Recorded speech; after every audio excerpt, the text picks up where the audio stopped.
I'd like to call the meeting to order, and please rise and join me in the Pledge of Allegiance. I pledge allegiance to the flag of the United States of America and to the republic for which it stands, one nation, under God, indivisible, with liberty and justice for all. Okay, at this time, we have some guests tonight before we get to our business portion of the meeting, and want to make a recognition. And Trace, I'll turn it over to you. Thank you. Tonight, we are honored to recognize our law enforcement departments that serve our school community. Today is National Law Enforcement Appreciation Day. It recognizes the critical service and sacrifice law enforcement men and women provide our Hudson School District each and every day. Tonight it's my honor to invite St. Croix County Sheriff Knutson, Hudson PD Chief Willems, and North Hudson Village PD Chief Richard up to the stage.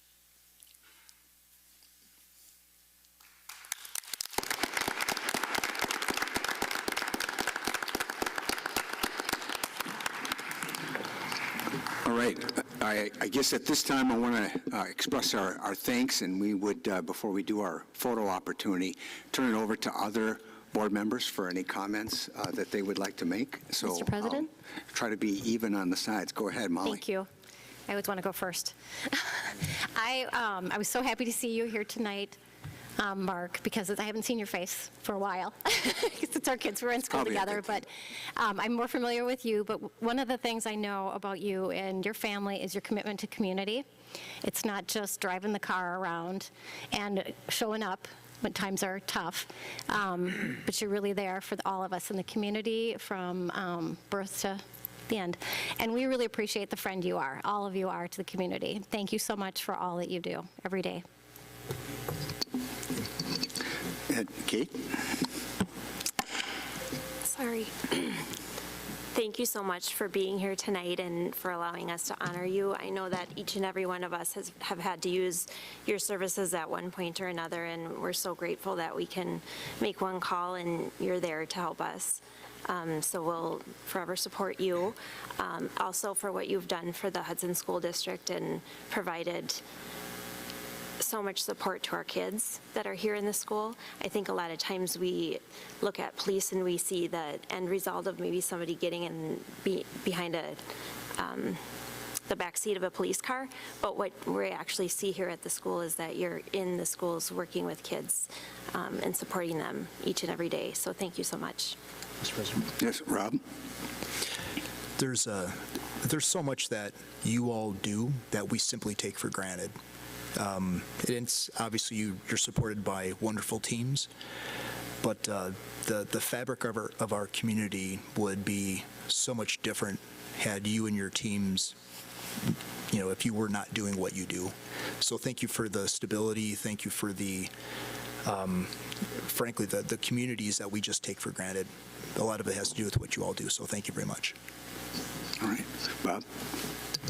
Yes, congratulations, and obviously what you guys do in the schools is seen every day, more so even for the community. Can't say enough good things about how you are perceived in our community and respected. I won't disagree with a statement that I might have moved from North Hudson to Hudson because of that speeding ticket on the Malibu Bridge, Mr. Rickert. But, well deserved. Exactly. So thank you very much. Right. Heather? One of the things I really appreciate about the policing in this community is that, yes, you guys are there for intervention and response, and you equally are there doing that upstream work that builds relationships with kids. And I don't know about Hudson, but I know in North Hudson on Halloween, the fact that you guys are driving around handing out the light-up necklaces, that some of the kids' earliest interactions with police officers are with you guys being their friends and bringing joy to their lives. And I think, I can't prove this with data, but my guess is, and I'm sure there's research somewhere that shows, it's that community policing, that early work that you do, building relationships with kids, that leads to one of the things we love about this community is that, yes, we have kids who run into trouble, but it's not happening a lot, and I think you guys get a lot of the credit for that. So thank you for that upstream work. Really appreciate it. All right. And Carrie? Well, I'd also like to echo everyone's thanks, not just today, but every day, and how invaluable you are in our community. But something I think that we at least get to see is your collaboration with administration and how closely you work on school safety. So thank you very much. Yes, and I just want to say again, sincere gratitude for your work and the work of all the people that you oversee in keeping our students and staff safe and secure. I won't go into the personal stories of how I've utilized each of your departments, but yeah, it's something that we take for granted, I think, sometimes, and we very much appreciate this opportunity to express that. So at this time, I just ask the board members to get up, and we'll come around and get a picture taken with our law enforcement chiefs.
So next up, I'd like to invite our state representative, Shannon Zimmerman, recently reelected, and why don't you tell us how the year has started in the legislature and what the plans are as they relate to education. Hopefully we can have a little bit of a dialogue, because this is something, an opportunity we really enjoy, and thank you for coming to do this. I always appreciate the invitation, certainly. I think you got to push the button and it's got to be up. Thank you. I always appreciate the invitation. I think the last time we got together formally, it was a lot warmer outside. I believe it was August-ish, somewhere in that window. Again, I appreciate the welcome. As my conversation this morning with Nicolette went, no formal presentation. I actually welcome more of an interactive dialogue, and I'll answer any questions I can at this early stage in the session. But before I begin, I want to just comment on the law enforcement officers who were just up here. Last week I was in Madison, and we're taking up some legislation that is directly tied to law enforcement. I made calls to each of the Pierce County and St. Croix County law enforcement representatives. I didn't make it to St. Croix County before I had phone calls back from each one of those guys. And so it's just a testament to the great job that they do and how active and involved they are in protecting and helping our community. So. All right. And with that, do we have any questions of Shannon? Mr. President. Go ahead. So first off, thank you for everything you've been doing, and congratulations on your reelection. Certainly as it relates to school funding, school finance, it's something that is terribly important to us. Mm-hmm. We have heard about the governor's proposals. Do you have a sense of where that's at, especially with some of the changes that may come about? Yeah. So just as a quick reminder, and I don't think I necessarily have to remind this group because you were so connected to it, but the biggest question right now that we are hearing relates to the funding approach for the upcoming budget cycle. Last budget cycle, the legislature decided to utilize and leverage the substantial amount of federal funds that were directed to the state. Now, there have been those who certainly debate that. In my opinion, it would have been negligent to ignore that. But what it did do, and I acknowledge this, is it does create what you would call a gap in this upcoming session. As a member of the Joint Committee on Finance, I haven't been shy about this fact that that issue is real. That issue does need to be addressed and backfilled as we go into the upcoming session. Now, I know in numerous conversations with our good superintendent, the funding formula as it's applied across the state affects communities differently based on a lot of different factors. It's maybe an imperfect formula, but it's the one we have. And so I know in my conversations with Nick that we're working on some ideas that hopefully result in improvements for Hudson as well. But right now I would preliminarily, and literally it's that, we've had 1 week down there, I would say preliminarily that most of my colleagues at this point recognize that that condition of the last budget cycle is something that needs to be addressed as we go into the upcoming budget cycle again as well. Yeah. All right. I guess to follow up on that, you talked about funding mechanisms, and specifically, well, this last year I got asked to be on the Policy and Resolution Committee for the State Association of School Boards, and so involved, some meetings down in Madison and driving over to Stevens Point, hearing what other people have in other parts of the state, and they're definitely reporting this fiscal cliff, if you will, where they were able to get by with some of this federal money, but that federal money is not going to be there the next time. So anytime you get this one-time money, it doesn't help in the long term, and especially in districts where there might be decline in enrollment. So there was support, in fact, a resolution for this, the penny sales tax, similar to the situation in Iowa that Dr. Ouellette's talked about before. Hudson actually, our school board made the resolution, and when Rob was the delegate, we got that passed by the whole assembly of the board, so now it's official part of their policy. And with you being on joint finance, do you see some approaches? I've heard other things about the sales tax, or about the income tax rather, but perhaps getting flattened out a little bit. So do you see a good potential for this reform coming through that's supported by school boards across the country or across the state? And I'm specifically talking about the penny tax. Yeah. So for everybody's benefit, what we're referring to here is the Iowa Save program. And Dr. Ouellette, thank you again. I know we've had numerous conversations about that model, supported on a bipartisan basis in the state of Iowa. And essentially what it does is it utilizes a penny tax, sales tax to be specific, and those proceeds are directed in two different ways primarily. One, an appropriation of those funds goes towards school infrastructure expenses. Buildings is what we're talking about. And the result of that is you see an immediate decline in referendums, which I think is coming up later on your agenda here today. Number two, the remaining funds then also go into property tax relief for those within that specific district. You're right. There's been a lot of talk of late about various tax strategies. Wisconsin, and this shouldn't shock anybody here if you've been in business or managed a checkbook and finances over time, that surge of federal funds has resulted in a surplus. We have a substantial surplus in Wisconsin. I've long believed that's not, the state's money to keep and use forever. That's the taxpayers' money, and ultimately should find its way back in a variety of forms. There has been additional requests kind of in that same model from some of the municipalities related to shared revenues and how our communities support the infrastructure and some of those sort of things that they do, wanting to utilize this sort of approach.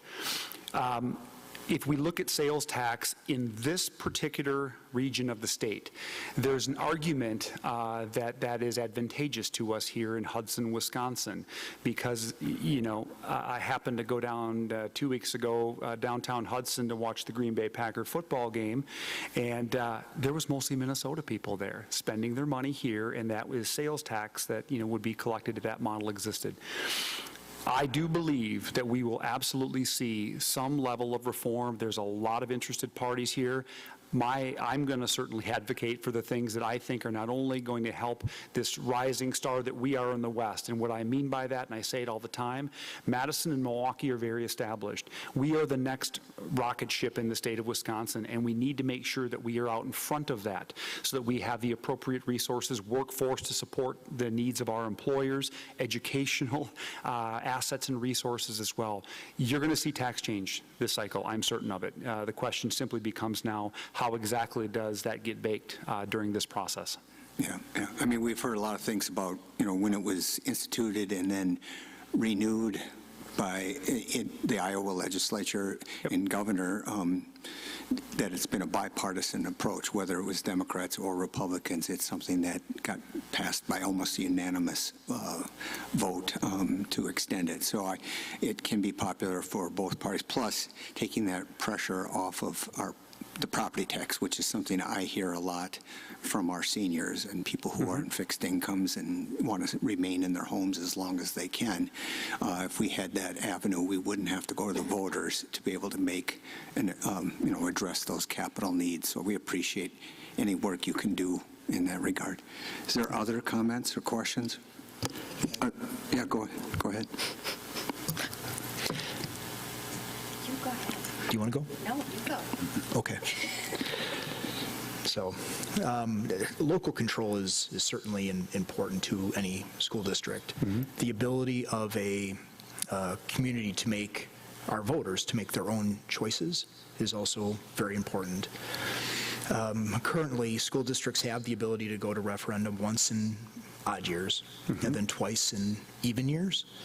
And as we've seen over the last handful of years, the need of school districts has grown, and the willingness of those local communities to support has also grown. I mean, I love the idea of the 1 cent sales tax to reduce referenda, the need for referenda, but currently school districts are strapped. Is there, I guess my question for you is there anything we can do to help you change that even a little bit so locally we can do more in the way of referenda? Yeah. So first part of your question, and just to comment on it, I am always a fan of local control, local influence, because, you know, you're closest to the things that matter to Hudson, and having someone in Madison make decisions maybe that affect you specifically or uniquely, I think is always a bit of a challenge. I'm going to go back to something that Jamie said a moment ago and tie it to this. This is always a delicate subject because certain, you know, Hudson and the greater Hudson community, western Wisconsin, I think we all would agree is a fairly affluent part of the state. We're blessed in so many different ways with the things that we have. And while for some, if the tax was increased, it may not be such an issue. But going back to you know, what Jamie had said, we also have a number of those on fixed incomes, those who are at retirement age, and a tax increase could be very detrimental to them. You know, on my drive home last week, you know, I fielded a number of calls from people who received their tax bill recently, and they have concerns over their ability, you know, to stay, you know, to keep pace with some of these sort of things. So when you look holistically across the state of Wisconsin, to answer your question, this is just my opinion on this, so here goes. I think that there are many districts in the state of Wisconsin where student population is declining, and it is probably time for them to seriously give consideration to consolidation. Because at some point, when you add up all of the possible schools, and I'm not saying that for Hudson, because again, we're in a high growth area within the state. I think that it's something that schools have to consider, because if you don't consider it, then the taxpayers of Wisconsin have to maintain support for all of these schools in each of these potentially rural districts. And so that if that is addressed properly, it will have a profound effect on the whole state and how we fund some of these sort of things and what our resources are capable of doing in that regard. So, hopefully it gives you a sense of kind of what I'm seeing and how I view it and what I think ultimately may help us out here long term. Okay. Molly, did you have a question? I did, thank you. My concern, I guess, is going to our property tax base and our declining enrollment is partly due to the level of the cost of housing in our area.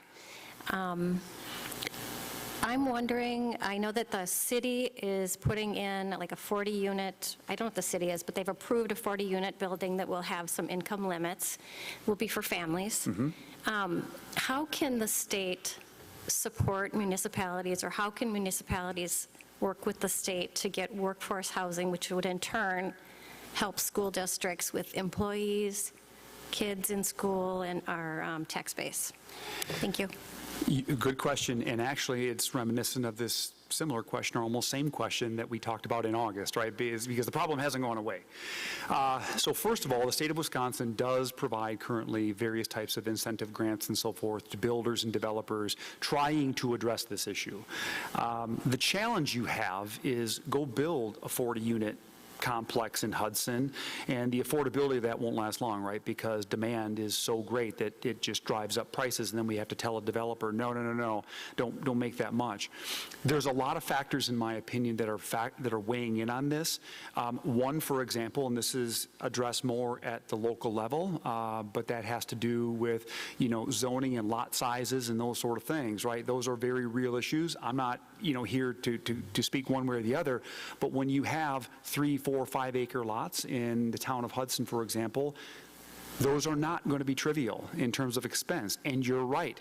The profile of the type of individuals who are now buying homes, I think last stat I saw, I want to say Hudson is hovering in the $500,000 median home price range now.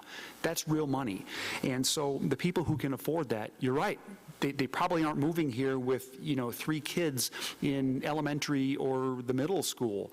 And so that condition is so much bigger than us, because this is just a high growth area.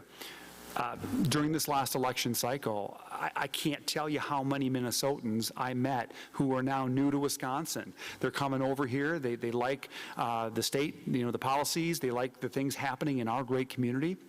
So that is only exacerbating this issue. But ultimately, I think there's no one solution. I think the combination of continued grants to try and drive that, I think that also recognition that at the local level, and people have to get involved and speak up, because we can't solve everything from Madison, nor do you want us to, that we need to take a good hard look at the spacing and the zoning issues that surround our community, because there could be opportunity there to create some housing which allows for more of the, I know workforce housing is now, it's in and it's out on a weekly basis these days, but I get what you're after. It's affordable housing for people, and that's one lever that can be pulled locally that could help address that. Okay, go ahead, Heather. Nice to see you. Hey, likewise. Just to piggyback on that, I had a chance last week to talk with someone who served for 8 years as Commissioner of Housing in Minnesota, and she used the term essential worker housing. She said after COVID, people know who essential workers are, that they're your teachers, they're your police officers, they're your CNAs in your nursing homes, because I think it's that whole, we have a really low poverty level in Hudson. Well, that poverty level is so low. And yet our median household income is $85,500. And so I know a lot of the conversations I've heard lately are talking about it's hard for families making less than $100,000 a year to afford a house in Hudson.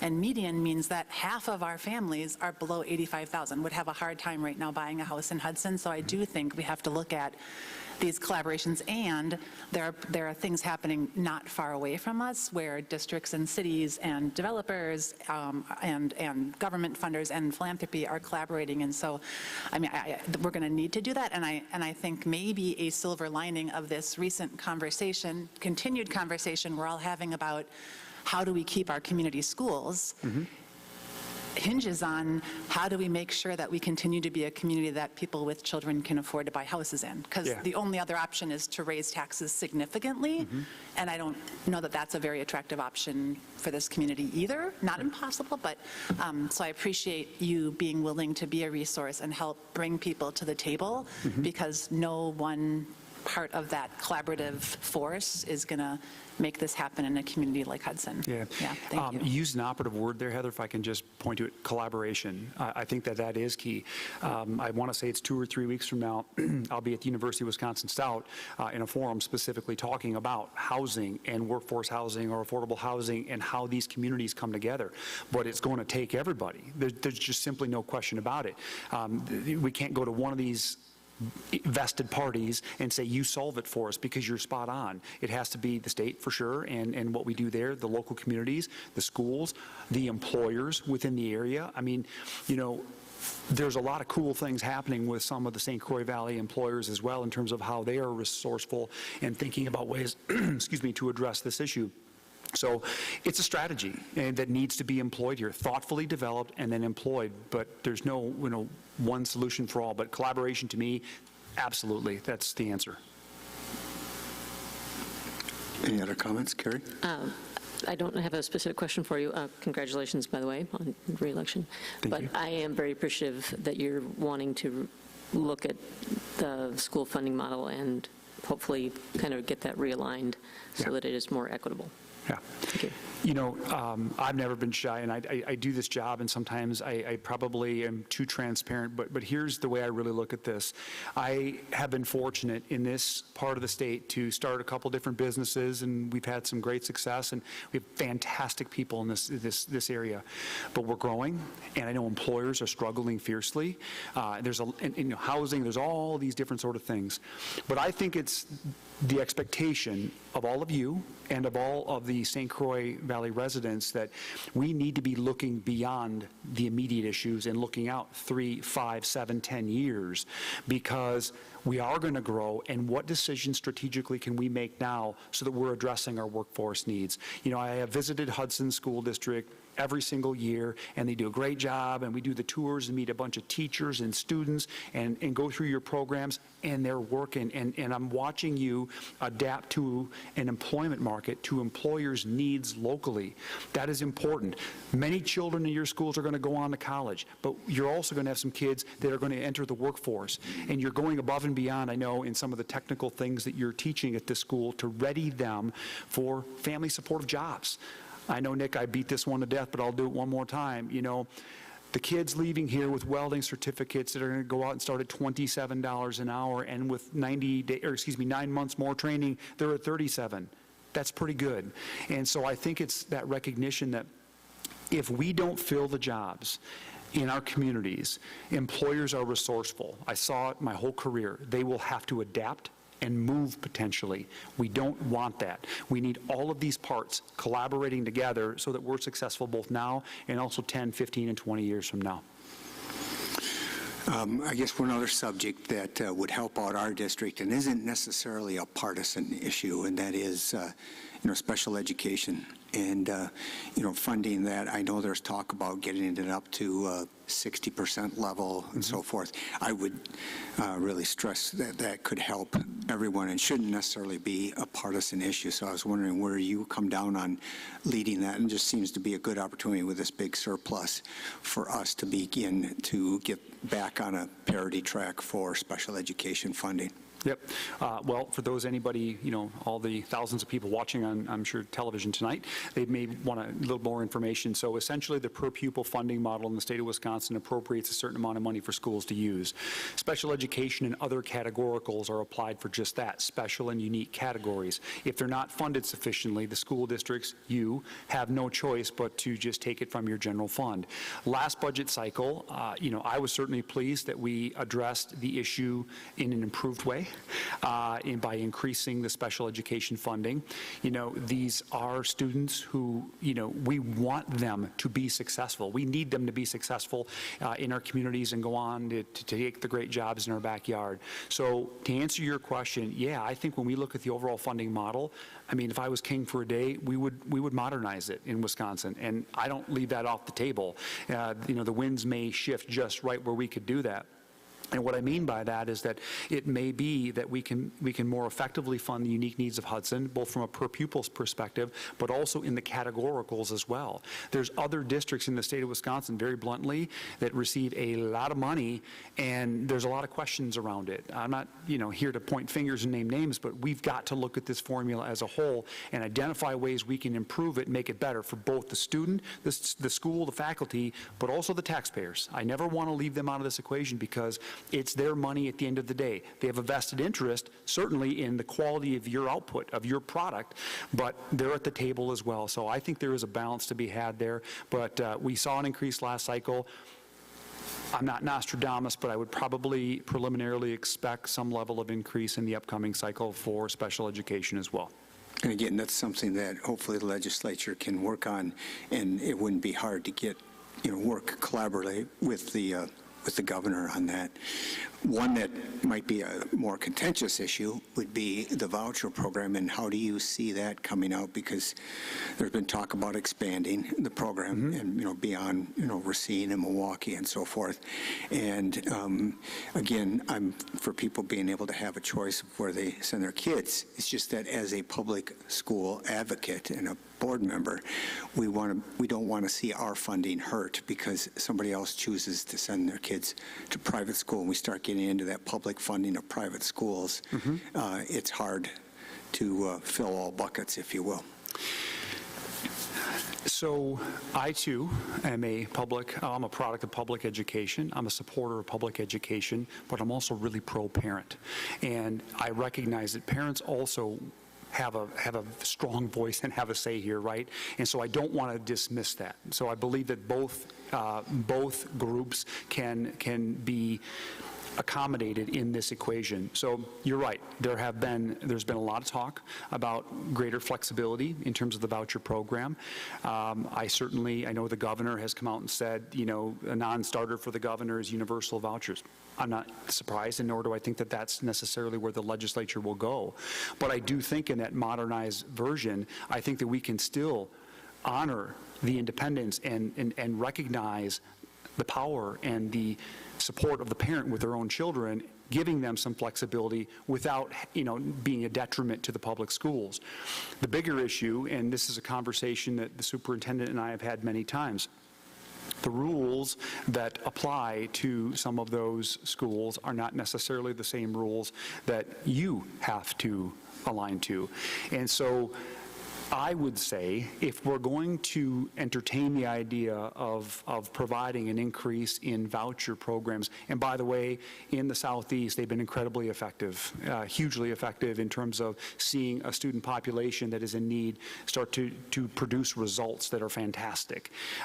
But I think also that has to come with some level of parity in terms of the rules you operate under, because in certain situations and in certain examples, there would be a substantial disadvantage to how you'd have to handle certain students within your school. So I'm pro-parent, I'm going to always be, but I'm also pro-public schools, and I absolutely believe it's not one or the other. They both can coexist and work effectively for our kids.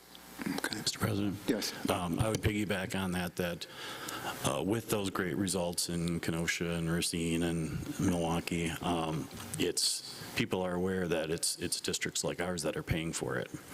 And so when we talk about transparency, it is fair for us to know where our tax dollars are going for education, where in the state, how much, and what percentage, and that goes along with our funding challenges. So, and that's not both political sides want that.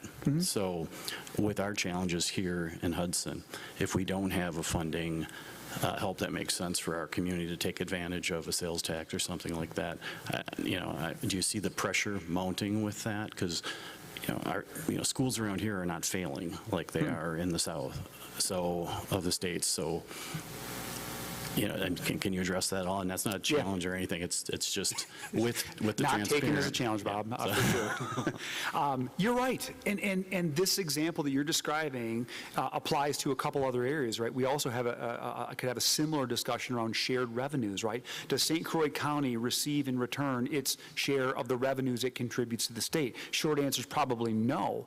Now, there's nuances to that. But you're right. In this particular part of the state, you got some fantastic teachers, and they're doing a good job.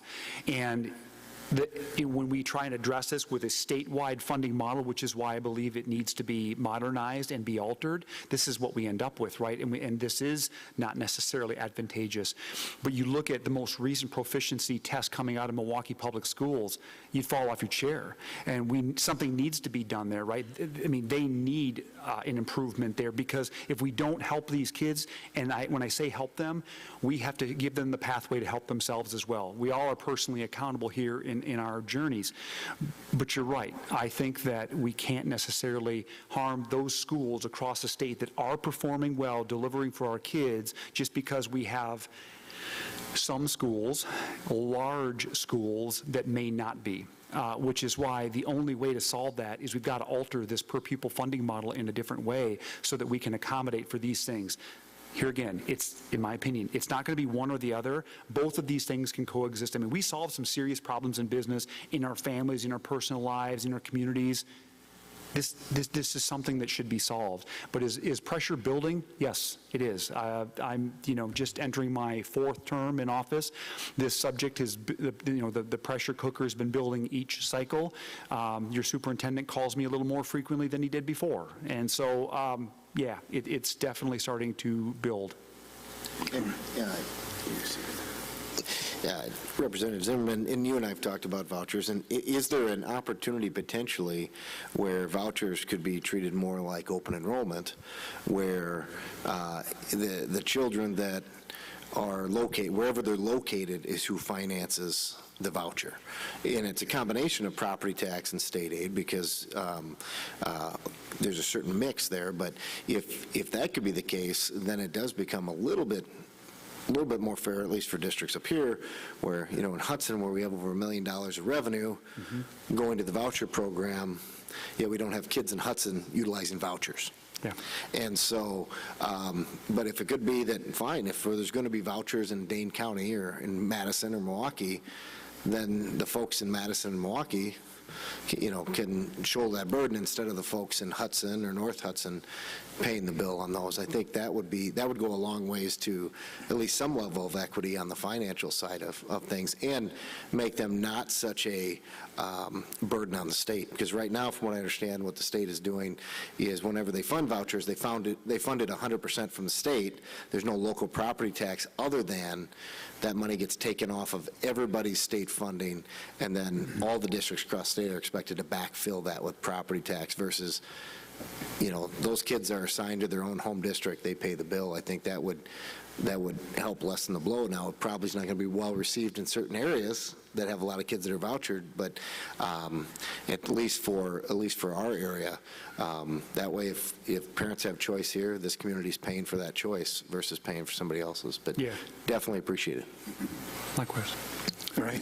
Yes. Just one quick addition. Okay. And I know this is something that you are supportive of because we've spoken before, and I think the larger conversation, although we're here as a pre-K-12 school board, is that schools get kids at age 4 or 5, and so what can we be doing, yes, here in Hudson, but also looking to communities like Milwaukee, like Madison, what can we be doing as a collective community to be doing some of that, we talked about upstream work with our police department, some of that work investing early so that you've got kids who are walking through the door already knowing how to write their name and the alphabet, and, whereas, we've got you've used the term, our input. In this district, we have kids in general who are pretty well ready to learn when they hit our doors, and that's a blessing for us.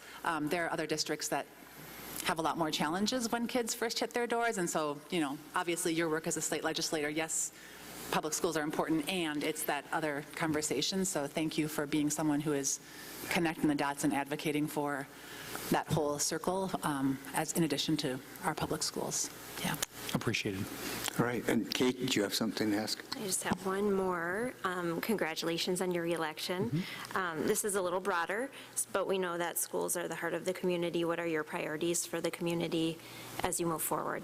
So, you know, this intrinsic tie between the kids who walk through your doors every single day and mom and dad who are working in our community, who are both employees and employers, this whole situation is something that is of a top priority to me, because if we don't get out in front on what I believe to be an opportunity here, I think that Wisconsin right now, by comparison in terms of, I'll say, taxpayer friendliness, we need to improve ourselves there, because humans are very predictable. When it's in their best interest, they generally gravitate towards it.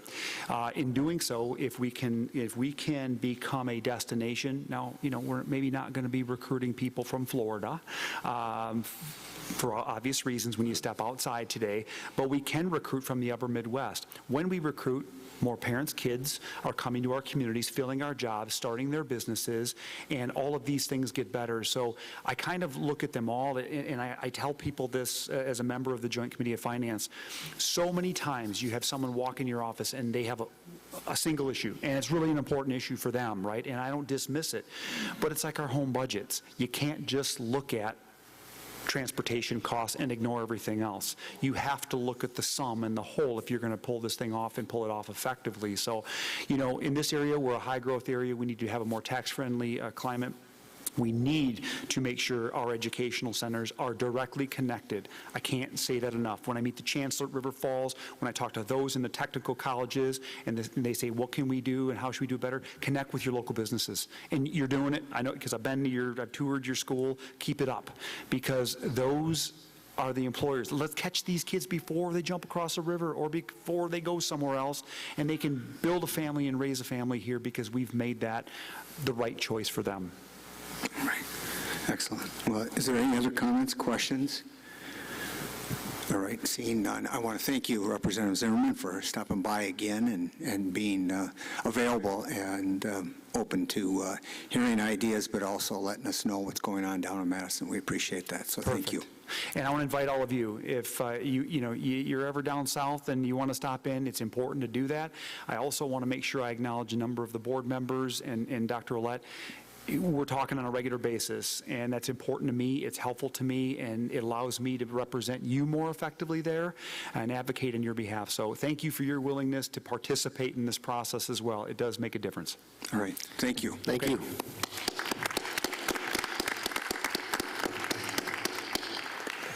All right, continuing with our reports, turn it over to Nick, talking about the makeup of inclement weather days. Yes, so this is an item on the agenda. So typically in a school year, we've kind of built in kind of 2 days that we don't usually make up when we have inclement weather days. As you know, January 4th, last Wednesday, actually is our third day that we've now had snow days, and it's only early January. So that's a real concern, a real challenge for us. So as we look at starting to make these days up and also not continuing school into July, what we've tried to do is come up with what our plan would be to make these up, which is February 24th, which is currently a non-school day, would now become a school day, and school would be in session on February 24th. That would make up the January 4th day. And so the 2 days in December, we would not make those 2 days up, but January 4th we would make up.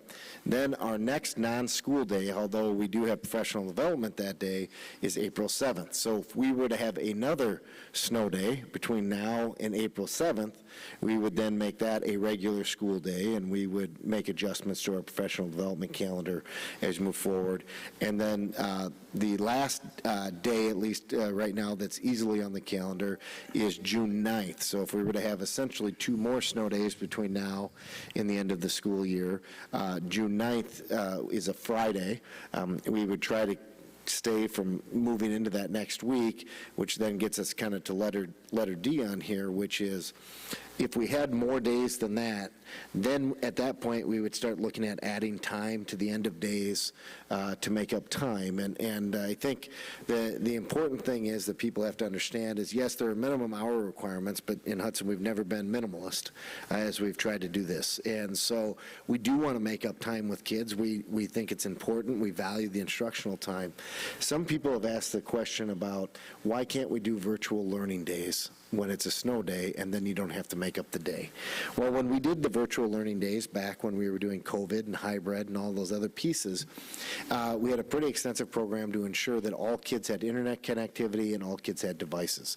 We no longer, in order to do that, we were paying for mobile hotspots across the district, and we are no longer utilizing those or paying for those anymore, so we cannot guarantee that all kids would have access, nor do we have a one-to-one device ratio for all kids across the district for K through 12. Now, some people will say, well, other districts are doing it. Why isn't Hudson? There are other districts that may have those things available, and there are other districts that may say, they may not be meeting that to 100%, but still doing that. And our feeling has been, if we can't ensure that all kids have that access, then we wouldn't do that. And so, so that is kind of some of the questions that have come up. But so as of right now, I think the big announcement or the big change is that we would be in school on February 24th to make up for last week's snow day. If we get to a point where we're starting to add time onto the end of days, we will also have to start to look at, we'll have to eliminate the high school early out on Wednesdays, because even though seniors get out earlier, there's this misconception out there that seniors don't have to meet the hour requirement. They still have to meet the hour requirement. So if we start getting past 2 or 3 days being made up, we would have to probably eliminate that hour requirement, because the high school would be the most tight on hours, because they have, essentially over the course of the year, that's, 36 hours they don't go that everybody else goes because of the early release. So as of right now, we're not looking at eliminating that, but that would be something that, if in the next 5 to 7 weeks, we have quite a few more snow days, we would look at eliminating that as well. And again, knock on wood, and hope we don't have them, but as you remember, I think it was 4 or 5 years ago, or 4 years ago, we had those 4 days when it dropped basically below 40 for like 4 or 5 days, and we ended up with 9 or 10 inclement weather days. We're definitely not out of the woods yet, so it's good to have some type of plan in place. Any questions about that from the board? Sounds like a good plan. All right. Okay. Then next up, we have kindergarten and 4K registration. That's Dave's. Yep. Thank you very much. So excited to host our annual 4K in kindergarten registration. It is February 13th from 4:30 to 6:30 p.m. at Hudson Prairie. This is an opportunity that used to, before we had 4K, it was just a kindergarten open registration process. But obviously 4K now takes precedence because most of our 4K students continue into kindergarten, but we have personnel there that are able to answer questions. It's a good opportunity to get some technology help. They're actually revamping the process right now. I think it'll be a very family-friendly process with a lot of information. We're also very excited that our 4K community partners are present to share a little bit about the programs that they offer so parents can make informed decisions. Right, very good. And just to clarify, which facilities that within our school district would house 4K students if they're not with one of our private partners? North Hudson, Willow River, and EP Rock. Okay. Very good. Thank you. Any questions for Dave with the rollout registration? Hearing none, then we have the February 21st school board primary update, because we have a number of candidates. Yes, so we have 5 candidates running for 2 seats on the school board. Anytime you have more than double the amount of candidates that are for open seats, you're required to hold a primary election. The primary election will be held on February 21st.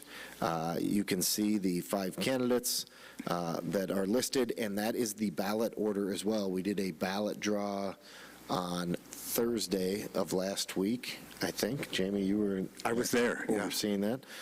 It is quite a suspenseful and well-attended event. It takes about 5 minutes. But you can see how names will be placed on the ballots, and that will be for the 21st of February. The regular election, essentially what will happen is the top 4 vote getters out of 5 will then move on to the general election on April 4th. So, Tim Miner, who's up talking with Jamie right now, is kind of all things election. So if you have questions specifically related to the school board races, he is going to be the person that can best answer those questions for you. So that's all I have.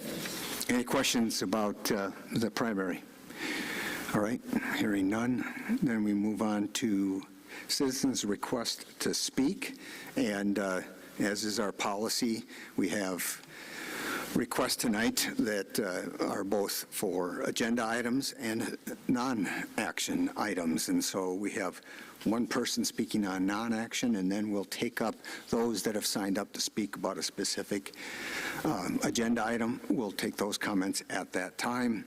I guess I will just read now the public input or public comment policy we have, and then I won't have to reread it when we get to those action items. But the public comment is for input only. It is not a question and answer session or a time for debate or a dialogue session with the school board.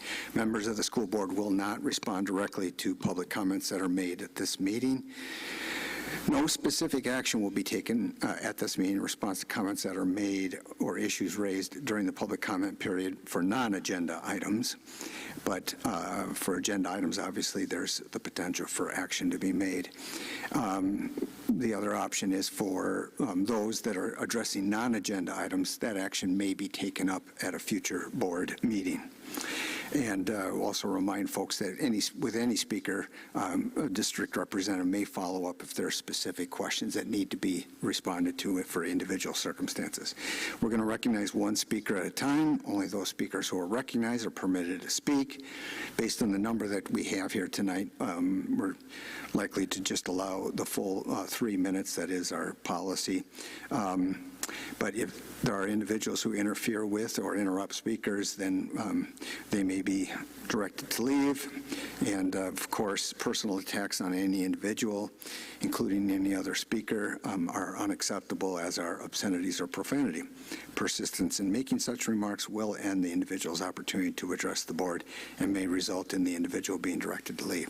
So that is our policy. And for this non-agenda or non-action item, we have Mark Dolan from McCutcheon Road.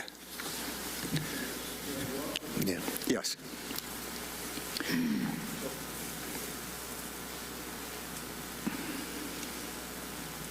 So I've never done this before, but continued interest in the capital projects for general maintenance of facilities, such as... Sir, so you're addressing the referendum items? No, I'm just talking general, like when do we fix the roof? How often do we fix the roof? When do we put in a new air conditioner? Okay. Okay. Second one was the educational efficiency versus the term, how are our K-6 doing in their reading competence? Okay. It's just a general question. And the other one was really for Zimmerman, that, Ohio State has a welding engineering program, bachelor, master's, and doctorate of welding engineering. UW-Madison does not have a welding engineering program, and maybe he should lobby the people at the engineering school that we have a welding engineering program for the Wisconsin students from Hudson, Wisconsin. Thank you. Okay, thank you. Thank you for your comments and your questions. We'll, again, try to have somebody follow up with you. I appreciate that you provided your personal contact information. We can get that to you. All right, we will move now on to action items, and always first up is the consent agenda. I will entertain a motion to approve unless there's a motion to remove. Mr. President? Yes. I move approval of the consent items and that the Chief Financial and Operations Officer be authorized to pay bills in the amount of $2,111,498.59. All right, is there a second? All right, second by Heather. There's no discussion. All those in favor of the approving the consent agenda signify by saying aye. Aye. Those opposed say nay. The ayes have it. Mr. President, Yes, we do have one retirement that I want to recognize. I saw that. Somebody with 24 years. Yes, Linda Morning, who's a longtime special ed teacher, EBD teacher at the middle school, 24 years of service, and she has decided to retire at the end of this year. So we will be celebrating her this spring. Okay, excellent.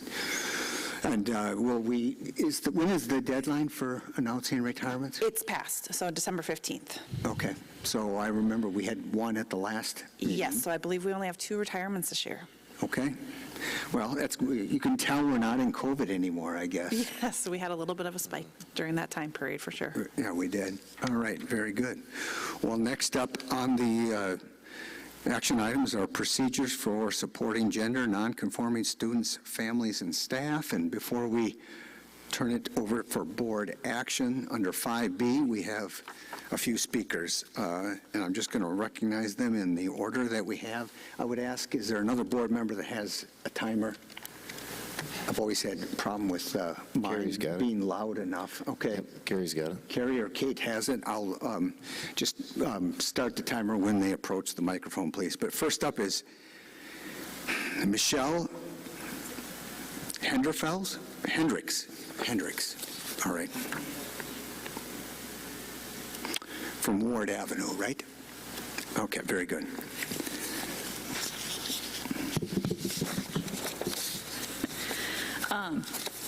So I just wanted to say that I do appreciate all the work you guys have done in developing this policy. I know it's not easy.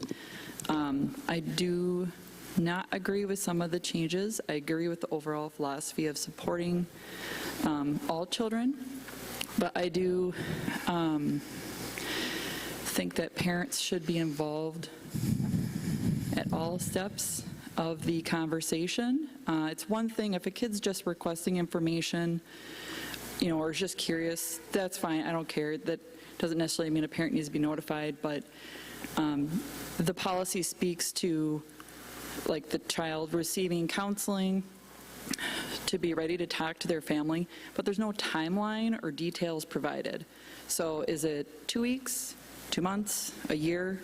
I don't really feel comfortable with a counselor or teacher that I don't know personally talking to my kid about these types of issues without my knowledge. And also, being a parent, we've known our children since birth, and you guys, your interactions with my child may only be for a couple hours a week or a month, and you might not know all of the other challenges that they're facing, and I think it's really not good to exclude the parent from these types of important conversations. So, people talk about being inclusive.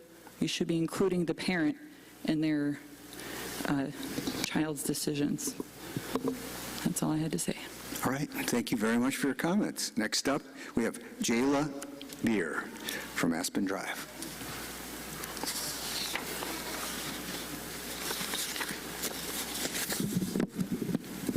Okay. Hi again. Thanks again for having us out. As a parent, I can understand why a lot of parents feel like they want to be there every step of the way. That's totally understandable and respectful. However, as we've gone over, numerous times, not every parent is actually a safe parent to come up to. And when we're saying not safe, we're not even necessarily saying, oh, CPS-worthy level of abuse or being kicked out safe. It's also a matter of a parent could decide that they're going to pull their student from activities because they don't deserve to do it until they conform to what they want to believe, what the parent says. This is who you are, this is what you are. There are parents that will refuse to let their child spend time with their friends, with their support system. That's a big concern. On the teacher level, I know that there was some concern about what if we accidentally out a student because, we get so used to calling them by their name. I don't know how the technology side of it works, but I would imagine that the teachers have some sort of a note system that they can keep on various students, where they could just maybe put in parentheses their requested name and maybe just put a hyphen in NOTP, meaning not out to parents. It's something that would pop up for them. It would be right there in their line of sight, so it would be very hard to forget. Heather had brought up at the last meeting, kind of equated, a trip to Hawaii. So going off what she said, you booked the trip to Hawaii because of all the great things that could happen. You wouldn't cancel your trip just because there's a fear that you might get stung by a jellyfish. So in my opinion, you guys respecting the child by what name or pronoun they would like to use is not that big of an ask, and it's something that even a portion of supportive adults doing so can make a drastic difference in these children's lives. It's many, many lives currently and upcoming that will be affected by this referendum and this amendment. And that's something that you guys really need to take into consideration. Like I said, as a parent, I understand. I want to know everything my child is doing. But truly, there are some situations where, depending on how I would treat my child based on what they say or how they act versus, in regards to who they are, that it might not have been a safe thing.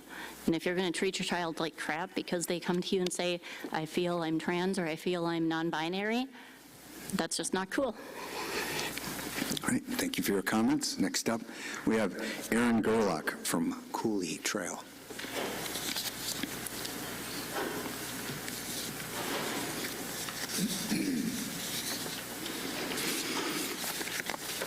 Good evening. I am a parent of 3 in the district. I want to thank you for serving the community on this board and providing time for testimony. The state requires parents to fill out a form that grants the school permission to issue a cough drop for a tickle in a child's throat. There are forms from teachers that we fill out asking us if our child has a nickname they prefer to be called. Both of these practices are acceptable. In stark contrast to cough drops and nicknames, gender conformity is a much bigger issue, and it challenges family dynamics, and it needs parent involvement. I listened to your conversation at the last school board meeting, and I have read through your support plan. This policy does not mention anything about the ages of children. 6 versus 17 is a huge difference. Nor does it mention how long counselors would be allowed to develop the skills and readiness to speak to their families. Schools should not be counseling in this manner without parental consent, nor hiding or skirting these issues in any way, which were suggested at the last meeting. Not only does this policy put teachers and staff in a difficult position, but it damages the relationships between schools and parents, where there really should be trust and transparency. If this passes as is, it would undoubtedly set a precedence that leaves parents wondering what else is going to be withheld from me. Before you vote on this 5B issue, please ask yourself, whose children are these?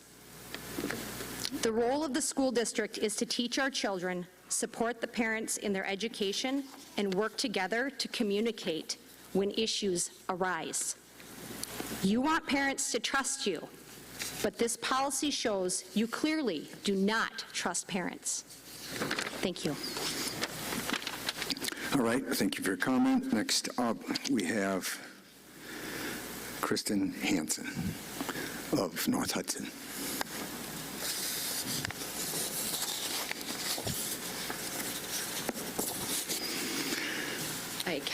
I kept my coat on. It's rather chilly in here. I don't know if you guys feel that frost in the air, but I'm freezing. So anyway, I am a parent. I have 2 children in the district at the elementary level.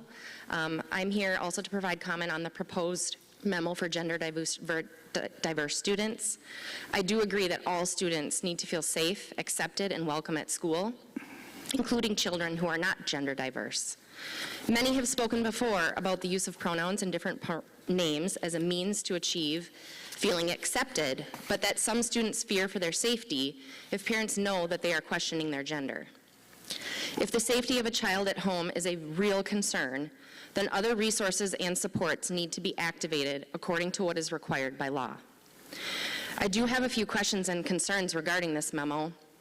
One concern I have is that there is no mention of age in this memo. I don't think the same approach applies across all grades, kindergarten through 12th.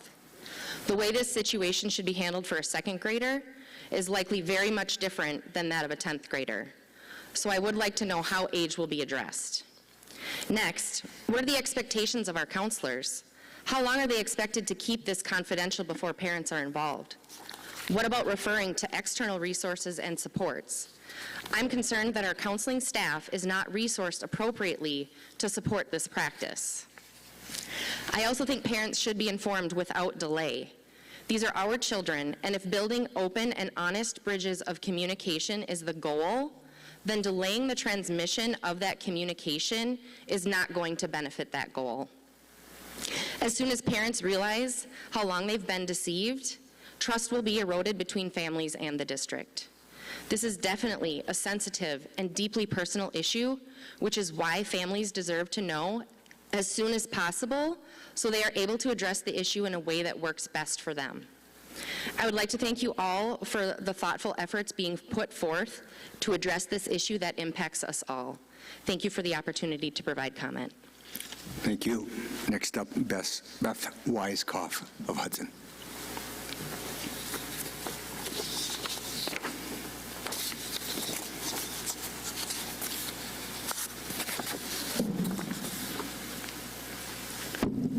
Good evening. Thank you for the time to speak.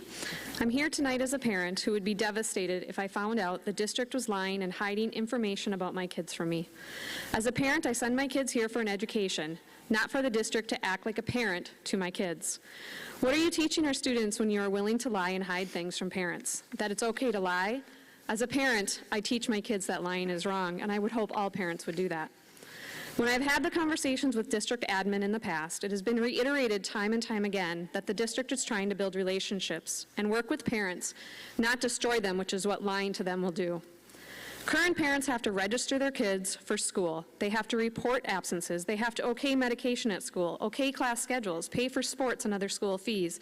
But yet some of the board thinks it's okay to hide things from us, and we don't need to be involved in certain subjects about our kids.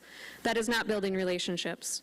I'm sure there are situations that are not safe for some kids, and the school should then get other authorities and resources involved, as those situations likely need more attention. All parties should work together to work through it and find the best solutions to handle things.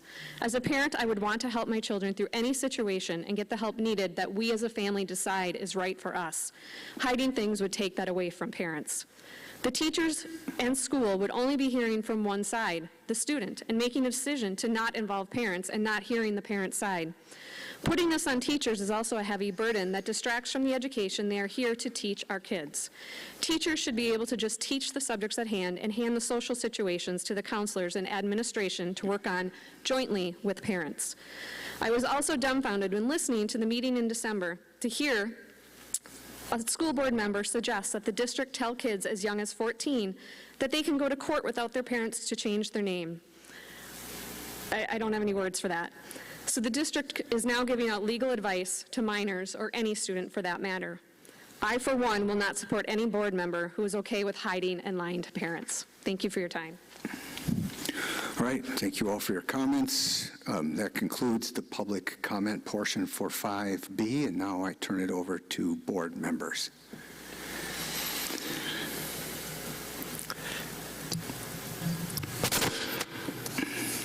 No. Mr. President. Yes. And so I see the memo, I see the edits. When we were last together, I thought, perhaps mistaken, that we were going to reach out to students who might be affected by this memo, teacher, staff, counselors, as well as parents on both sides of the issue to collect their input, just because of how potentially divisive this policy memo may be. Did we wind up spending any time with any of those groups, Nick? As I responded to you in the email, no, we did not. What we did in this memo is we put in writing what the explanation was surrounding the memo from the last meeting, so that was clarified. So the direction of the memo has not changed. It's just we did add in there just some of those clarifying pieces that, you know, if there's not a request for a change, there's not a requirement to call home. However, any changes for that kid would still need parent permission in order to make those changes. And then, you know, at the bottom, the additional language there was also added that we feel that it is in the best interest of our staff to be open and honest with parents. But these conversations are sensitive and should be best had, you know, face to face. And so, you know, the short answer is no, we have not changed our direction on this, and no, we have not added additional outside groups to give feedback on this memo. You got to push it up. Because I respect the work of our administration, and the legal advice we've been given, I will make a motion to approve the memorandum as it is. As presented by the administration today? Yes. Okay. We have a motion. Is there a second? Second. Okay, we have a motion and a second, and it's open for further discussion. I guess one clarifying question Rob asked about inclusion of others. Did we get review by legal counsel? We did have it reviewed by our attorney. The edits were reviewed by the attorney. Mr. President? Yes. I wonder if we could add something, though, after listening to some of the speakers, like a friendly amendment or something to add to that memo, because it is a concern about age. The age of a student, I think elementary is far different than middle school or high school.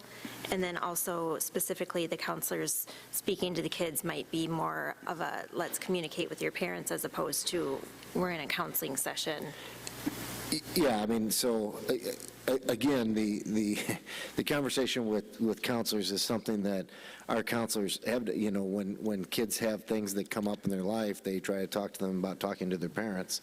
It is not designed to be a counseling session, an ongoing counseling session. It really is to get them to talk to their parents. As far as the age guidelines go, the reason there's no age guidelines in here is because regardless of age, all the way up through 18, it would require parent permission to make any changes. So whether they're 6 years old, 16 years old, 17 years old, it would still require parent permission. So even at the age guidelines, I don't know what we would use those guidelines for, because like I said, our encouragement with our counseling department is to give the kids the skills to be able to have conversations with their parents. It's not counseling as it relates to identity and things like that. And our counselors have done that with kids having talked to their parents about pregnancies, substance abuse. I mean, there a variety of things. This is not our counselors talking to kids about trying to get them to, you know, push them to talk to their parents. It wouldn't be out of their repertoire. Unless, Tara, you have different thoughts on it? Following them. Okay.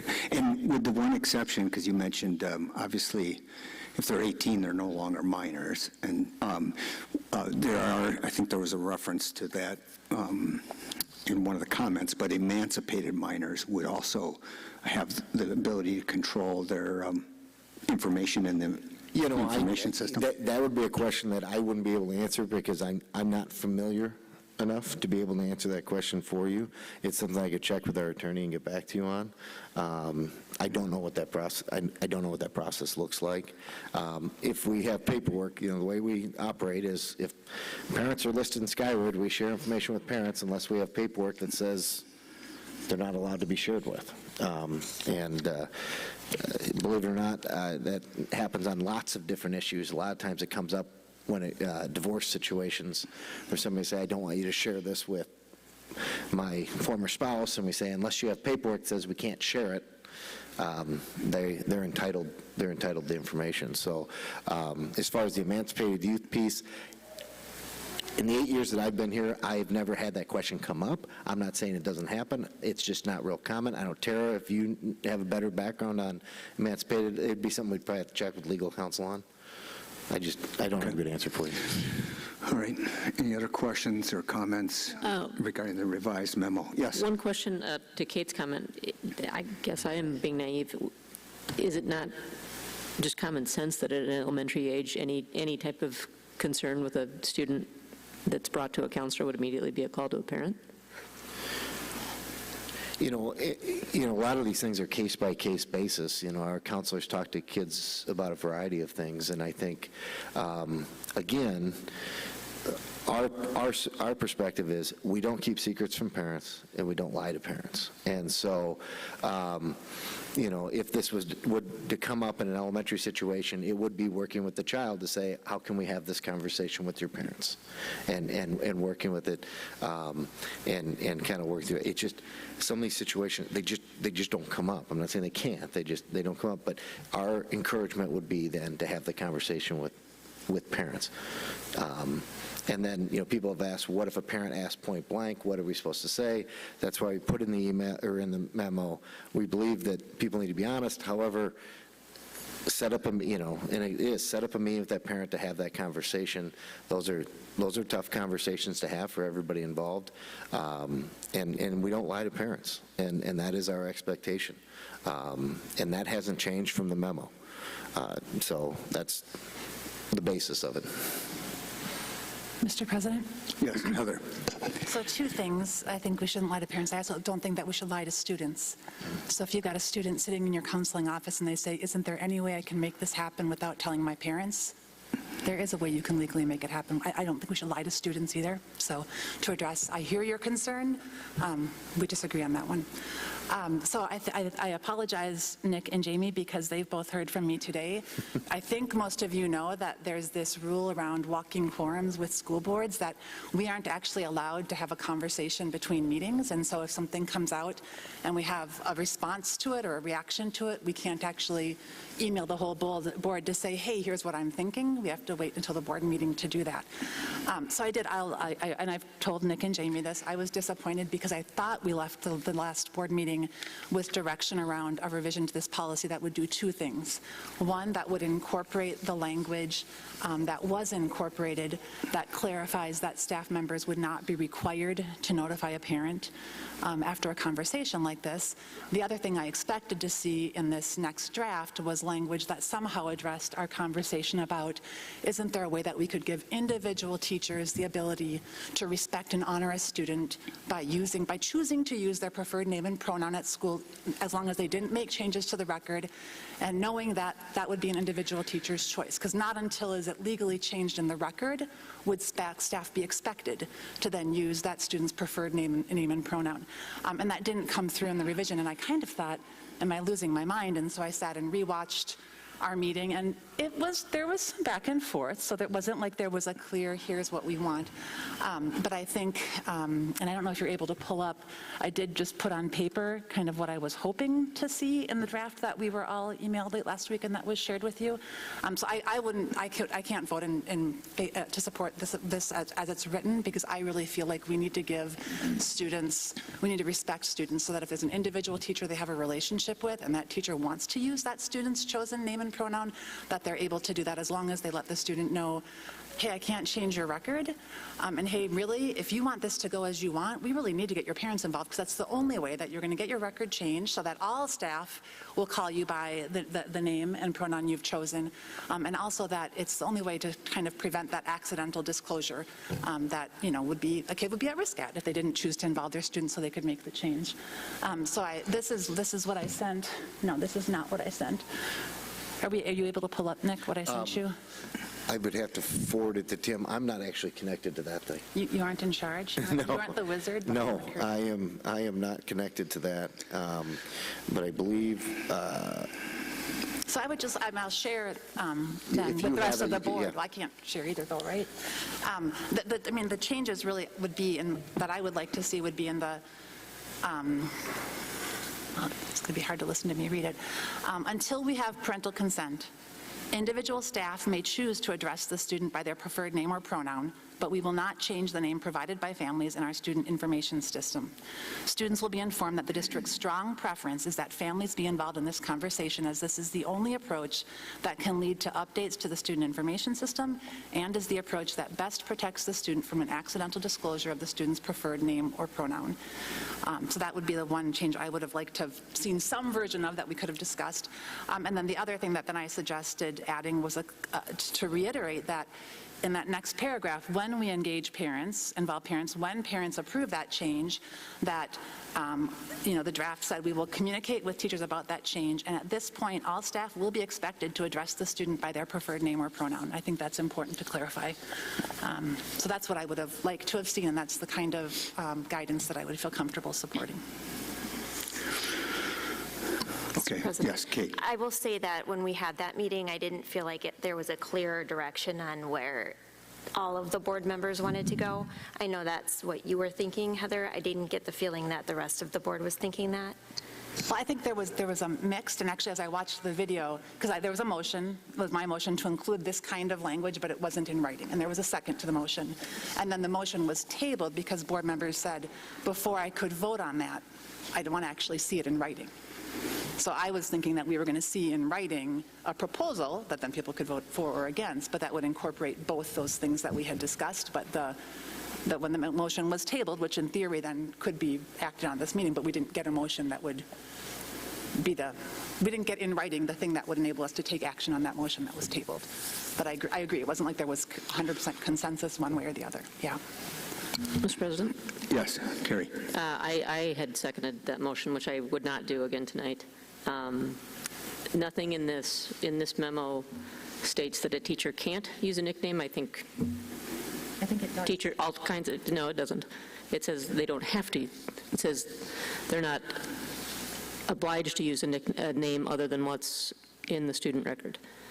Yeah, until we have parental consent, we will continue to use the name provided by families in our student information system. It's not mandating that. It's not mandating every single teacher does that. Is that not? That would, the intent would be that we would utilize the name in our student information system until we have parent permission to do otherwise, is the intent. So we should now be addressing you as Nicholas, Unless it says Nick. Well, no, but I mean, that's... And actually, we have gotten legal interpretation on this. I mean, shortening somebody's formal name from Nicholas to Nick is not the same thing as changing their identity or changing their name. It's just not. And if, as this has evolved, if that is a direction that people want to go, it is something that we can incorporate into a new memo or a new board policy that says, that's fine.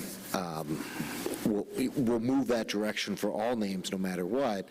But we do have a spot in our student information system now, Dave, correct me if I'm wrong, where they can put a nickname when they register their child for school.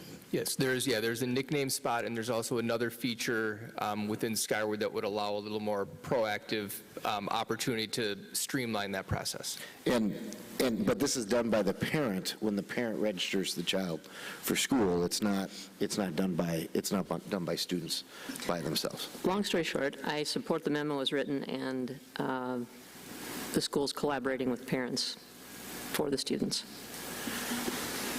So can we just get clarification? What I think I heard is that the memo as written, staff would be told that if a student comes and requests use, that they be recognized by a different name and pronoun, and the name is not simply a shortened version of their legal name, staff would not be allowed to use that name. Yes, our expectation is that staff would use the name in Skyward until we have parent permission to do otherwise.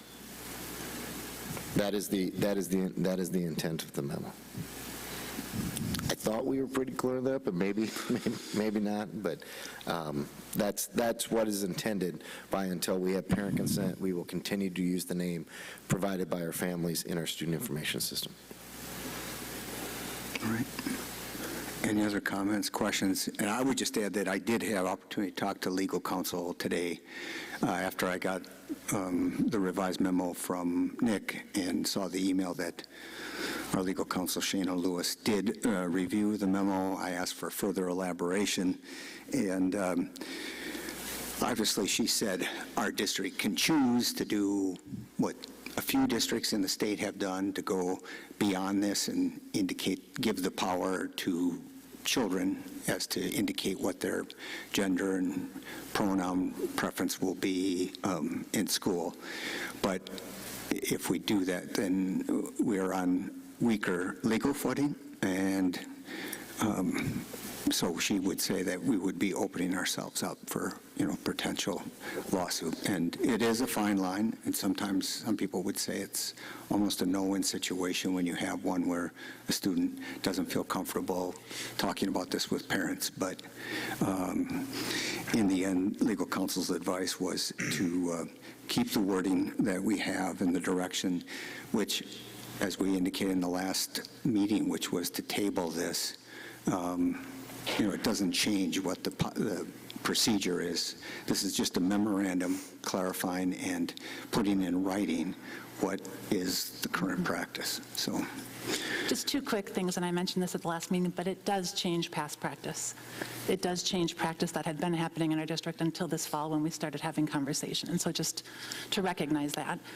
I guess the final thing I would say is, and I said this at our last meeting, I have to believe everyone in this room would like to see a situation where a student says, yep, let's get my parent involved. The district engages the parent, and the parent is the child's biggest cheerleader as they are navigating this kind of a challenge.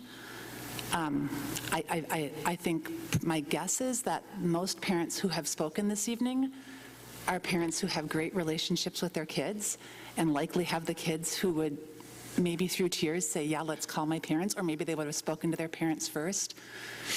This isn't about those kids.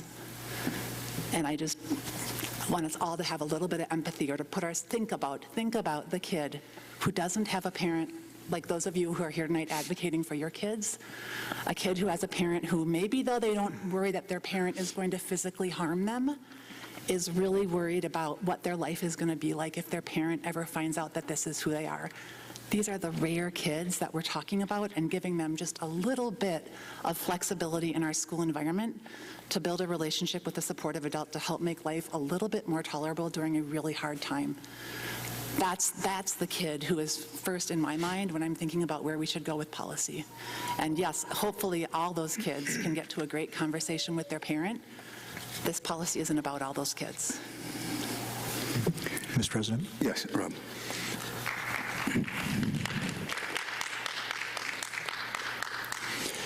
And so this memorandum or policy isn't about procurement. It's not about transportation. This is something that is highly sensitive to our families. Regardless of where your position is, this is something that is important to a certain subset of our student population. It affects our teacher staff, our counselors, and as such, I'm not going to be able to support this tonight without community engagement. Okay. All right. Is there any other comments or questions? All right. There's a motion before the board to adopt the memorandum outlining the procedure for support for gender-diverse students. All those in favor signify by saying aye. Aye. Those opposed say nay. Nay. It's called the chair that the ayes have it, and the motion passes. All right, next up, we have consideration and action upon initial resolution authorizing the issuance of general obligation bonds in an amount not to exceed $29 million. Nick, you want to introduce this? There are three different resolutions in front of the board, and I'm going to talk about all three together, and then separately, if that makes any sense.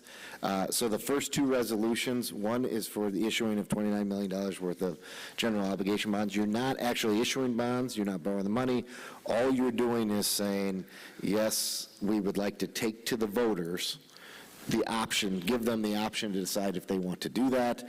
The other one, item number D on there, is the consideration and action to exceed the revenue limit.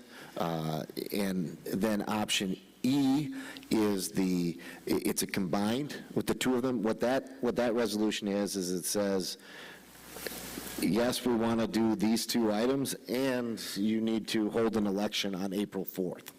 And so, so they all kind of work together, and so that's why they, they look the way they do. The first item, just take item C, the motion that would be needed would just be the first paragraph, or if somebody wanted to make a motion, they could say, approve the initial resolution authorizing the issuance of general obligation bonds in an amount not to exceed $29 million as defined by the resolution in print. So you don't have to read necessarily all of the different words on it, but you can read the title as defined, and that can be your resolution. They will require a roll call vote on each of these individual items. The $29 million it comes out to be actually a total of $44 million for the projects, of which $29 million of the projects should be financed using general obligation bonds. Again, you're not approving the projects, you're not approving the bond sales, you are merely saying we have intent to ask the voters if they would be okay with this. All right. And I guess I wanted to interject here because the next three agenda items, 5C, 5D, and 5E, as you pointed out, are interrelated. But procedurally, we have to pass each of the resolutions separately, and then the third one is the two combined, correct? Yeah, so I mean, if there's going to be public comment, I would put public comment on C, D, and E all at the front end, because you're going to kind of be talking about all of them. Yeah, because we're talking about operating and capital. All right. So with that, then I'm going to recognize our speakers. And again, because of the number, we're going to allow up to the full 3 minutes. And first up is Kristen Kessler of Thelen Farm Trail, or Thien Farm Trail. Thank you for allowing me to speak. I'm the mom of 4, 2 current and 2 future Holton students. One is Lizzie, class of 2040. And we have such a gem in Holton, and I'm so thankful for the school and the teachers. I've been at the meetings, listened to the feedback, looked at the plans, reviewed the data, and the plans have evolved based on the community feedback, and I do appreciate that you guys have listened to all of that. I was hopeful at the last meeting to hear that it's not your goal to close the 2 schools, but I also hear that we have insufficient operating funds, school maintenance needs, uncertain enrollment projections, and excess space and land for the current projections. And this is in the context of financial and enrollment uncertainty, right? So we need to be financially and fiscally responsible and not move too quickly to spend too much money or to close schools and be nearsighted, short-sighted. So we're left with some tough decisions. We've been guided to this point through the meetings, and together as the board and the community, we need a path forward, and this means to pass a referendum that will pass based on community support. There was a time when the options really affected every family in this district by redistributing grades between the schools, and I think we had would have had a lot of community interest at that point, but it ended up being boiled back down to essentially the threat of closing Willow and Holton. So I'm thankful that we've tabled the discussion of closing the 2 schools, but you reiterated at the last meeting that you can't pass it without our support. So we're left with an operating referendum, which we need, and the priority maintenance that does not include maintenance at Willow and Holton. So we are concerned that maintenance and expansion of North Hudson and EP Rock may continue to lead us to the ultimate end of closing the other 2 schools. So how do we gather community support for the second referendum, acknowledging that those most involved at these meetings and most interested have been the families of Holton and Willow River? How can you reassure us that by supporting the referendum, this continues to promote our goal of ensuring that Holton and Willow continue to thrive for the class of 2040 and beyond? All right, thank you for your comments. Next up, Megan Rosowski of Willow River Drive.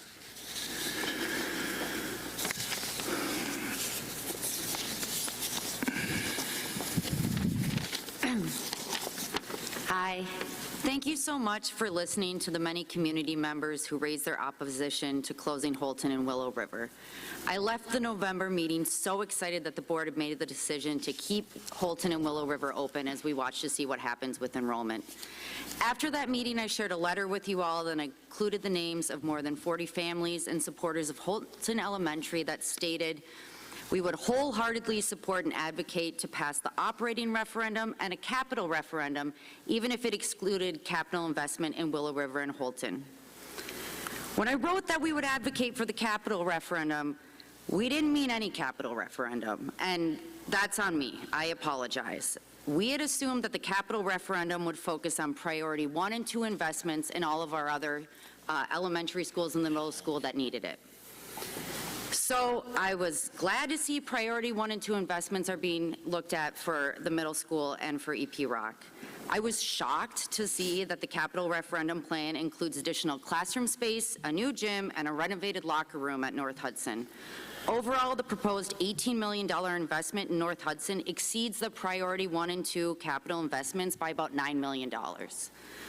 It even exceeds Wold's $10 million estimate of what it would cost to address all the capital and cosmetic needs of North Hudson. If we would have known this was the capital referendum plan, the Holton community would not have voiced their support for it. The board's talked about the fact that it's going to be difficult to get the referendum passed, that we need to get support from the 70% of district residents who don't have children in our schools. A capital referendum that utilizes taxpayer money for unnecessary classroom and gymnasium additions and cosmetic upgrades is not a judicious use of taxpayer funds. I fear it puts both the capital and operating referendums at risk, as taxpayers may feel the district is not using money wisely. And I feel that adding additional classroom space at North Hudson, which is currently under-enrolled, will be used as a justification for closing Willow River and Holton in the future. The Holton community supports the operating referendum of $8 million. We're going to hit the streets, we're going to talk to the community, we're going to hope to get this passed. We believe in this, we know it's necessary to keep our schools open. We cannot, the Holton community cannot support and advocate for the capital referendum. I cannot go tell people that we need a new gym and more class space at North Hudson, that the community needs to spend money on that. I urge the board to consider a different option for the capital referendum, address the priority 1 and 2 needs at EP Rock, North Hudson, Hudson Prairie in the middle school, and address priority 1 needs at Holton and Willow River. I urge you to vote no on the current capital referendum on the table, or table it and come up with a new option before the January 24th deadline. And I urge the board to vote yes on the $8 million operating referendum. Thank you. Right. Next up, we have Scott Ellingson of 6th Street.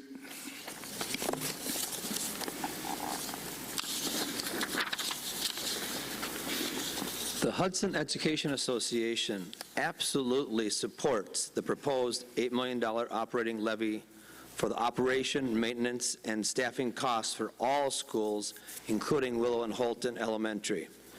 Our support for this levy, coupled with our support for the new TSS compensation structure that was presented to you in October, will best position Hudson to compete for and retain high-quality educators for all of our schools. Our strong community schools with strong educators will continue to make Hudson a destination for families and businesses. We ask that you amend the $29 million capital levy to include facility and ground improvements for Holton and Willow Elementary. At the middle school November community meeting and at the November school board meeting, you witnessed a great deal of passion and reason for keeping all of our community schools open. We need all of that passion and more to pass both referendum questions.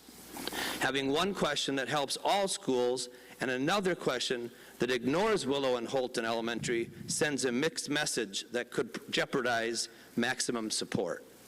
Neither school is looking for fancy bells and whistles. Parents, staff, and students are looking for commitment. For months, even years, we have heard about needs for each of the 4 elementary buildings in question.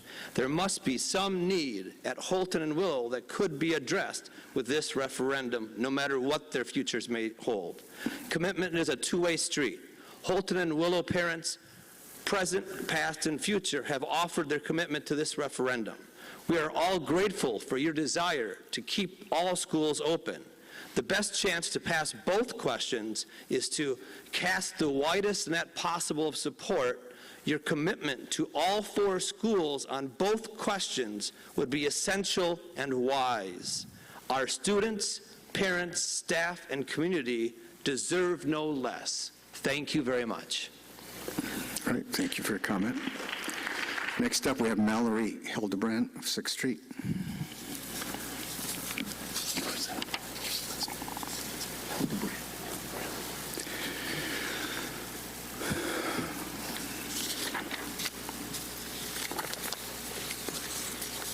Hello. Thank you for the opportunity to talk tonight. And thank you for your continued efforts as it pertains to the elementary schools in Hudson. I'm speaking on behalf of myself and the Willow River Parent Group. I want to be transparent with all of you about the efforts that have been made and will continue to be made by the Willow River Parent Group, our Willow River families, and the countless members of the community that have supported us. We, as a collaborative group, are passionate and dedicated to the continued focus of the future of all of our elementary schools. After the November 14th meeting, we made it clear to the board you would have our full support in encouraging the community to vote yes to an operational referendum come April. We understand how important this is to providing the necessary funding to our schools. After the November 14th meeting, it appeared the board was leaning towards focusing on the operational referendum, and a capital maintenance referendum would be tabled in order to allow time to see how enrollment numbers shake out. It seems this is not the case, and the board is considering a capital maintenance referendum as well. In looking through the recent proposed referendum, it is clear there are no long-term investments being made to either Willow or Holton schools, the 2 schools we have been passionately fighting to stay open. We want the board to know that we will not support a capital maintenance referendum that does not consider the long-term future for these 2 schools. Both Willow and Holton communities have expressed over and over again that we are asking for necessary investments that allow for future growth. We are not asking for over-the-top renovations to either of our schools, but to push a capital maintenance referendum that has no consideration for either Willow or Holton simply sends the message to the community that we are just delaying this conversation. You have seen the outpour of support for these schools, and whether it is now, 5, 10 years down the line, that support is not going to change. The community wants and is demanding these schools remain a pivotal part of the community of Hudson. I have heard the board say multiple times that taxpayers do not want money poured into buildings that will not be here long term. Our ask of all of you moving forward is to start recognizing these buildings are here to stay, and financial investments outside of the scope of required regular maintenance that is already managed is part of our future. I also want to make it very clear that we are in support of all of the elementary schools, and our focus is not solely on Willow and Holton. We know that the elementary schools, the other elementary schools and the middle school also need repairs and maintenance, and we are in support of that. But we need to see a future for Willow and Holton. We understand you legally have until the 24th of January to vote on a capital maintenance referendum. If you decide to move forward with both a capital and operational referendum, please be sure it shows a future commitment in all elementary schools. We want and understand how necessary it is for these referendums to pass, and we strongly believe that cannot happen without the support of both Willow and Holton communities. Please do not put us in a position to oppose either referendums. Thank you again for all of your time. Thank you for your comment. Margaret Kaiser, Orange Street.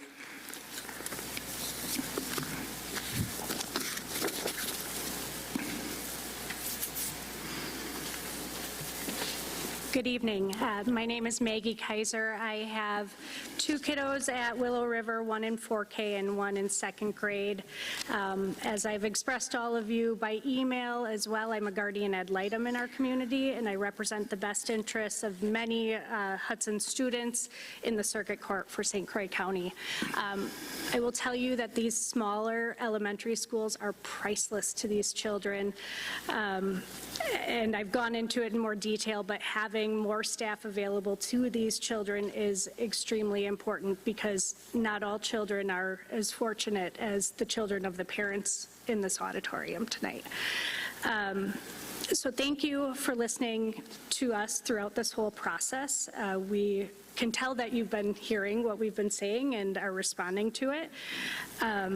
We, Willow River Elementary Parent Group, and I continue to support the operational resolution, and we know that that is necessary to move forward.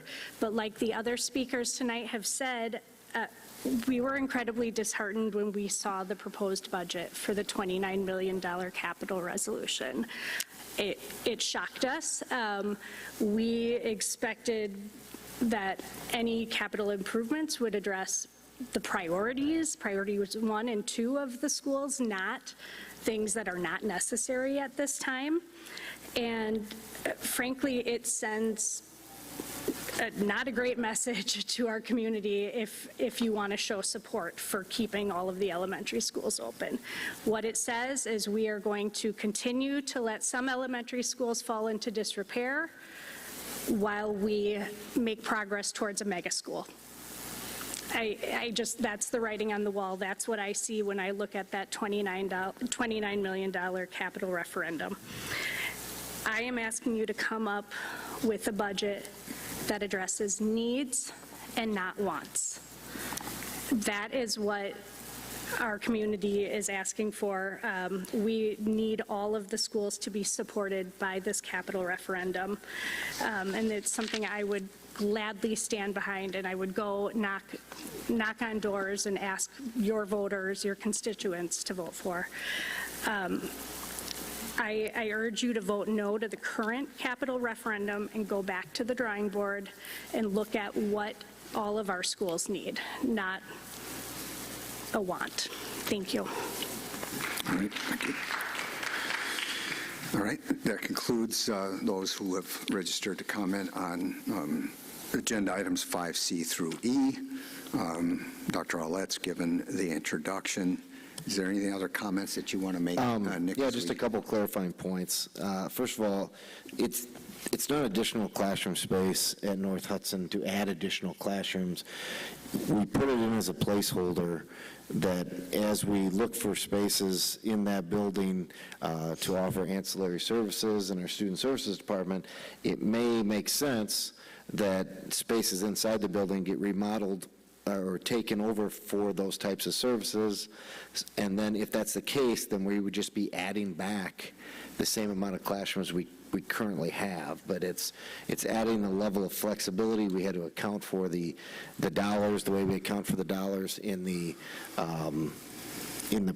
budget is I think it was like a 3,000 square foot allowance if we don't need it, and it turns out to not need that. So it's not an effort to add additional classrooms to North Hudson from a standpoint of adding capacity to that building.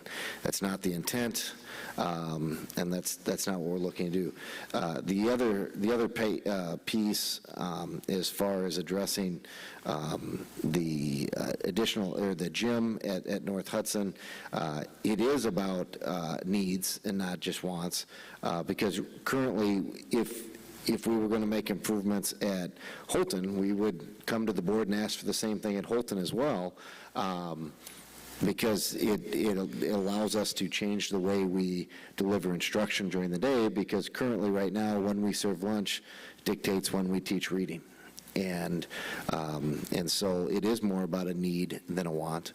I will tell you, all of these budgets are not, you're not going to walk into spaces that look like this room or look like when you walk out into the commons area at the high school. These budgets are not built around like new buildings. These are built around refreshment, the buildings. They are not going to function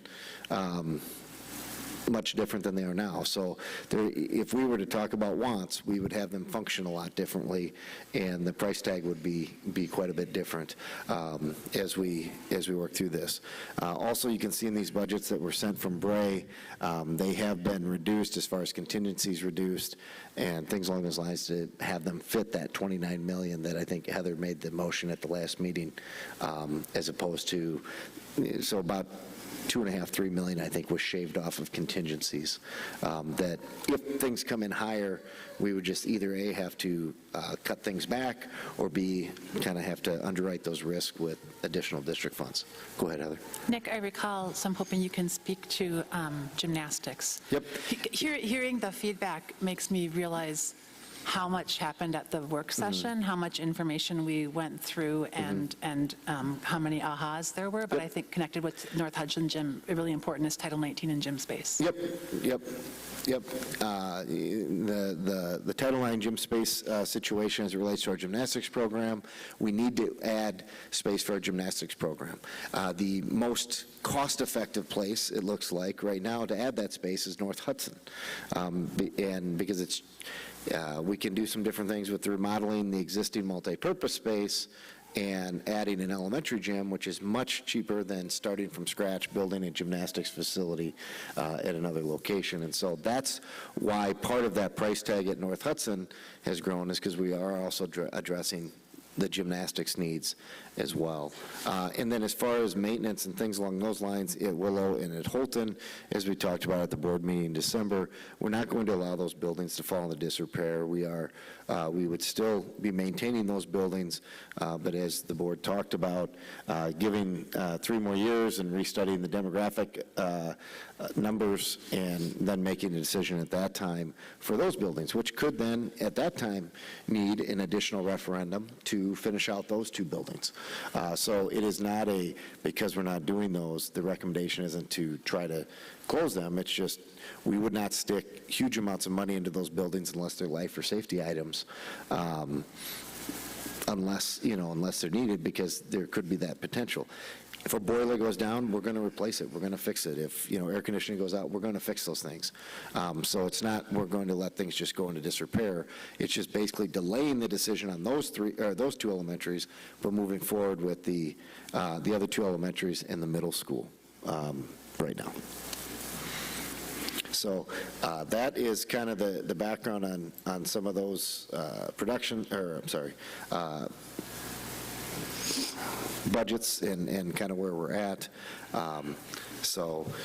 Any other questions I can answer for board members as it relates to the resolutions or where we're at? Nick, I just think one more thing to call out, because I know there was reference to the level 1 and level 2 repairs that were in the earlier report, and at the request of the district, and I always mix up who we're working with now. Bray went back and actually reassessed, taking into account improvements that have been made due to hail damage repair that was covered by insurance, et cetera, repriced some things or re-estimated. And the level 1, level 2, as we talked as a board, wasn't actually making sense. Like level 1 didn't always feel like what level 1 was defined. And so really the proposal that came kind of went away from that level 1, level 2 approach, and we walked through building by building, and I believe that report from our December work session is online now, so you can see it.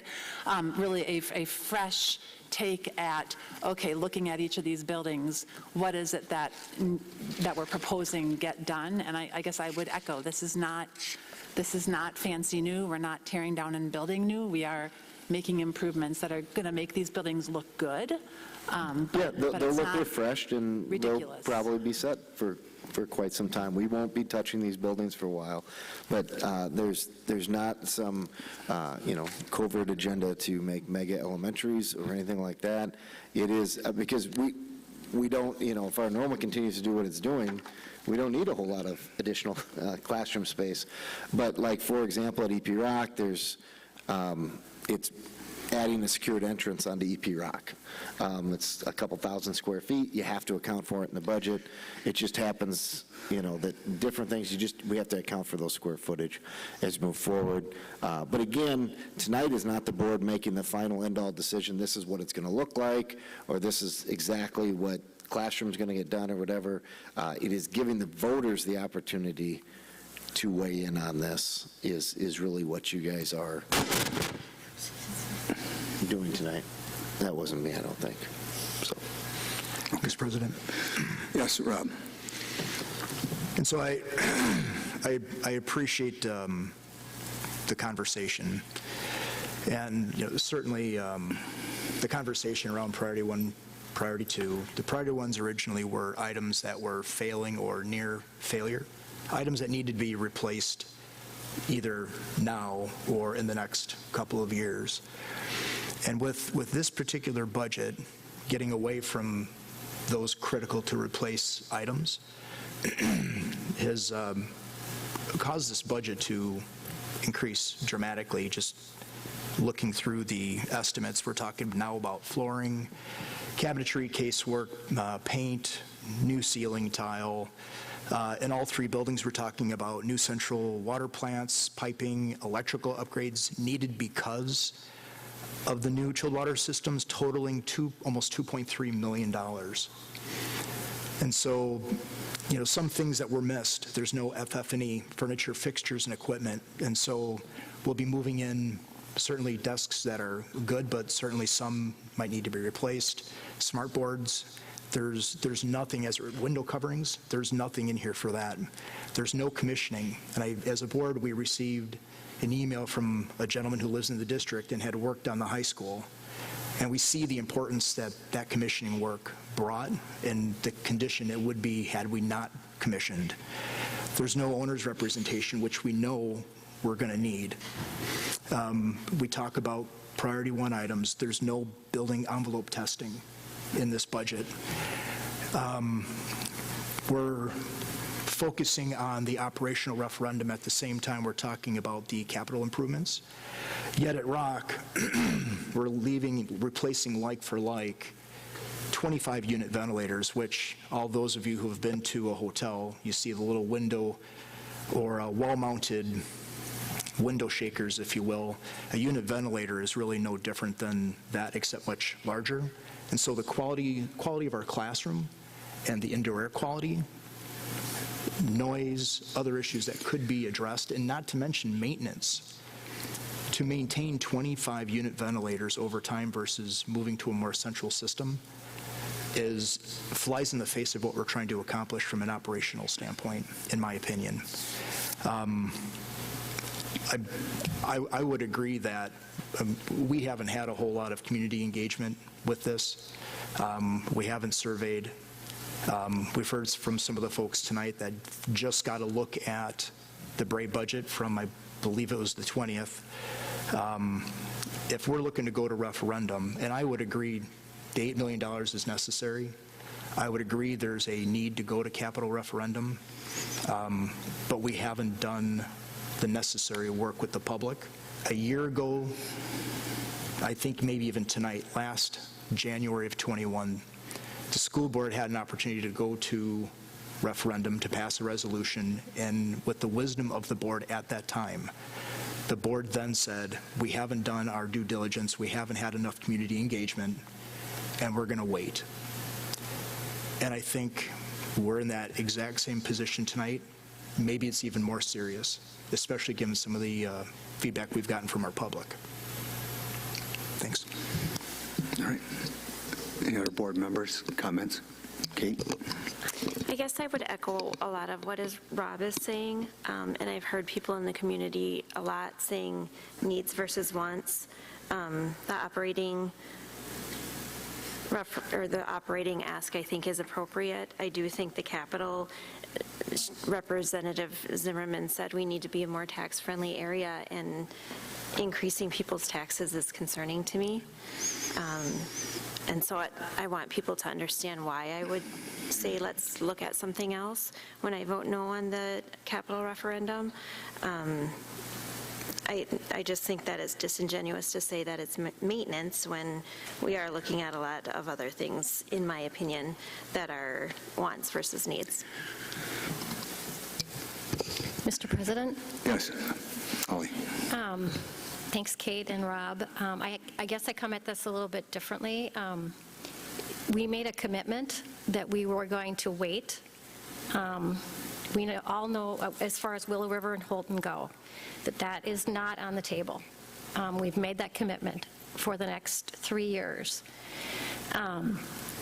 Like President Johnson said, if it comes down to programming and teachers, we're choosing programming and teachers over buildings. We hope it doesn't come to that. And we have a lot of positive momentum, I think, with the new build going on in Hudson, and let's hope that keeps going. We know that that's our underlying issue. My take on it is we have some stuff we need to do.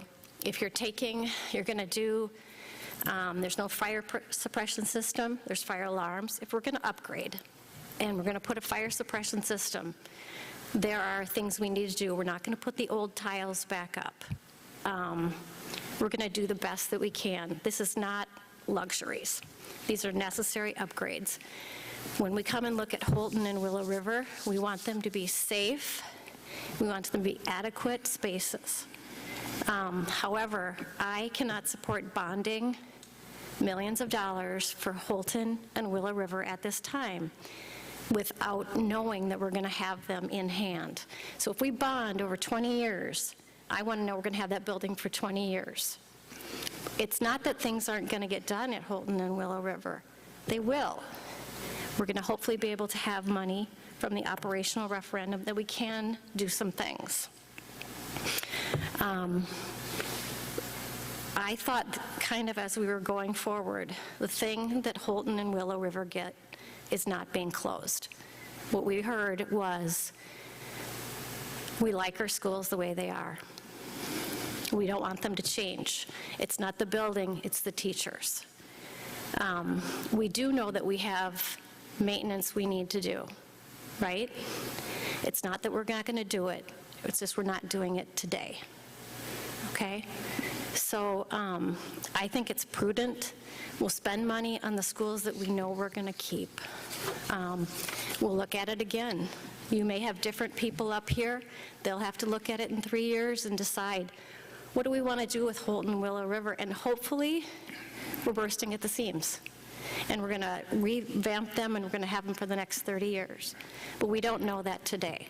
So the best financial decision we can make for our district is to move forward with the things that we know we're going to have with a maintenance plan that is financially responsible and still keep Willow River and Holton open for now.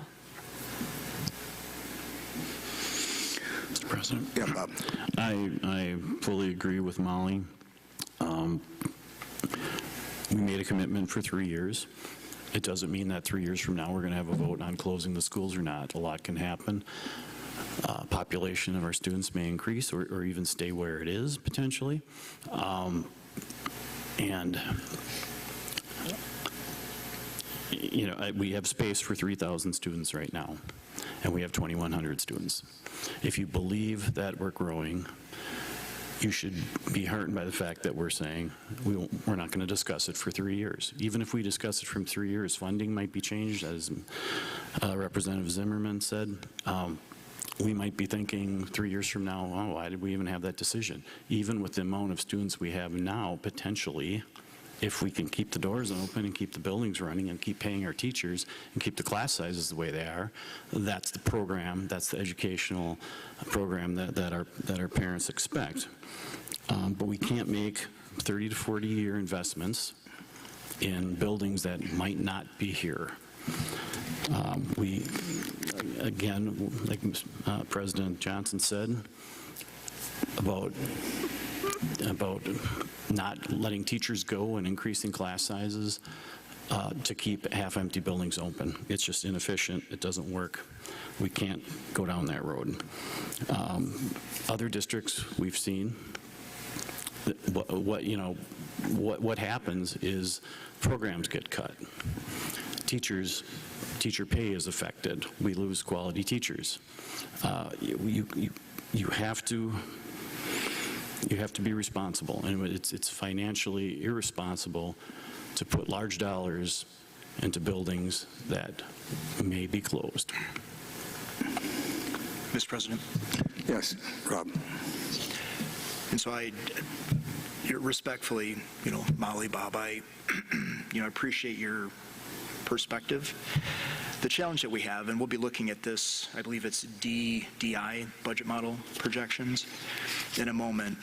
We as a school district, other than perhaps emergency maintenance in all of our buildings, we won't have the money to provide significant updates, necessary priority one updates to our schools. Nobody's asking for any kind of critical, classroom improvements or necessarily spend millions of dollars unless it's absolutely critical to the ongoing, if you will, survivability of our schools. And there's no reason why a Willow and a Holton shouldn't have the privilege of participating in this referendum if we're going to address those critical items that those buildings need. Again, nobody's asking for what Rock's getting or necessarily what North Hudson is getting as part of this, but to at least pay for those necessary improvements to be done now. Because again, when we get to DI, the budget model projections will quickly see that even without calculating those improvements later, we simply won't have that money. Okay. I don't want to miss anybody else that has comments, but Mr. President, I'm wondering, and Nick, not to put you on the spot, but and I realize we kind of moved away from that priority one, priority two, but if we're saying we are going to make the improvements, the investments that Holton and Willow need that are safety and regulatory for the next 3 years. Yes. Do we have numbers? So not the old priority one, priority two, but do we have a sense for what that number is, the expected dollars that would be needed to keep Holton and Willow at a safe, regulatorily abidant? Is that but you know what I mean, to keep them there? Right now, those buildings are working, and we would continue as things come up to address it. So we do have fund balance that if you had a really big ticket item that came up, and we had to address it that way. But a lot of the items on these maintenance lists are being proactive. Proactively replacing the boiler at EP Rock, and instead of waiting until the boiler goes out, and you can't, it's middle of January. So a lot of those are proactive items to make sure those things are done. At Willow and Holton, we would, find ways to keep those buildings running and to keep those things up. We would still be doing all those things. We're not going to not, do those things. It's just we're not going to be going in and adding, some of these other systems in there, fire suppression systems, things like that. Do we currently have the standard, fire detection system in those buildings? Yes, we do. However, the fire code has changed multiple times. And so as you start to renovate and do things like that, that would be the time that you would bring them up to the newest code and things along those lines. So I don't have an exact number of what would have to happen today, but we would still, we still do budget about $1.5 million a year for capital projects that if all of the other buildings have kind of been taken care of through referendums, whether it be the high school we're in now, the middle school, or, the two newest elementaries are in pretty good shape, and then these two elementaries, then there is money that is budgeted to handle maintenance items that come up. But I don't have a great number for you. The boiler could last 5 more years, or it could go out in 6 months, and that would be a big change in what that number would be. Mr. President? Yes, Carrie. So our current budget is about $1.5 million per year. Should a $8 million operational levy pass, that number could be larger for the next 3 years? Yes, that number could definitely be larger. We wouldn't need the entire $8 million in year one, so you could set aside some money for those buildings to do some additional work out of that operational levy in the first couple of years. Yes, you could do that. Thank you. Right. And Nick, also one of the things that has been discussed at board meetings and was included in your presentation on November 1st was, the cost. And if you look at the comment that was made earlier by somebody, I think up there on the board, maybe the public comment, that this budget has increased. No, the budget has not increased. What was recommended by the facility task force was spending in the neighborhood, I believe, of $100 million on all 6 buildings, and that was to get all these wants of 21st century learning. All of that has been taken out, correct? Yeah, I mean, we had a lot of additional classroom spaces added to these buildings originally because we were going to remove some classrooms to create some more flexible learning spaces and things like that. Those things have been taken out. It's not the most bare-bone budget ever. I mean, I'd be lying to you to say that, there's not a single want in there, but it's also by no means the original look at getting all the buildings to the same educational adequacy as Rivercrest or the high school. So, yeah, those things have been stripped out. Originally, it was close to a $100 million referendum. Now we're talking about a $29 million referendum. All right, and also the cost for doing both the operational at $8 million and a $29 million capital referendum, what would be the estimated tax impact? Somewhere between 25 and 30 cents per 100,000. So for every $100,000 of value of someone's home, it would cost them an additional $25 to $30 a year. So anywhere for a $500,000 house, as I think Representative Zimmerman talked about, it'd be anywhere from $125 to $150 increase on their taxes. And that would be at the highest level. Because we're going to base it off of, year one. And as there's additional construction and different things that goes on in the district, that cost gets spread out over a larger group. Just to give you an idea, the high school, when we went for referendum on this project in 2016, we said it was going to be 90 cents per 1,000. And currently, we are levying somewhere in the neighborhood of an additional 48 or 50 cents. So we are well under what we were telling people we were going to do. And a lot of that has to do with, we've had a lot of price appreciation, but we've also had a lot of new development that's come online. And so that helps defer some of that cost as you spread it over a larger group. So, all right. Mr. President? I just want to read a couple letters emails that we got, but one in particular, which was from the Holton parent group, and a letter that was dated November 29th. So it's roughly 4 weeks after the November 1st meeting and a couple weeks after our November 14th meeting. There's an introductory paragraph that ends and says, "It was clear that you have been listening to us and took our concerns to heart, and that you care about our kids, our schools, and our community," which I think is true of everybody sitting up here. Our understanding after hearing the board's discussion at the meeting was that closing Holton and Willow River is being taken off the table as long as the operating levy referendum passes in April. We appreciate the board being so responsive and shifting the plans to wait and see what happens with enrollment in the next few years. Our understanding is the board is going to put together a new proposal for the April referendum, which will include an operating levy and a capital levy for facility improvements for the middle school and grade schools except Holton and Willow River. We wholeheartedly support this plan. As the board made clear, it is imperative that the operating levy pass in April, and it is important that the levy for facilities passes as well. We are ready to help pass the referendum through advocacy, door knocking, signs, and any other actions that will help get out the vote for our schools. We are excited to shift our energy from stopping the closure of schools to advocating for the referendum to pass. And it goes on to say that they want to hear from the board that we will not close Holton or Willow for at least 3 years from if both referendums pass in April of 2023. I personally would be able to give that assurance.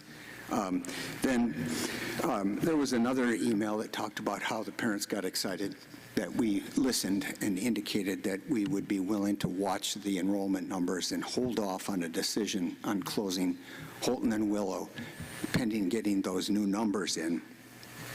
And the author indicated that people would be coming to the meetings and watching and listening as to what the board's doing. And I believe that at both of our work sessions in November and December, we had one person attend those work sessions in which we discussed for hours this capital project with our architect.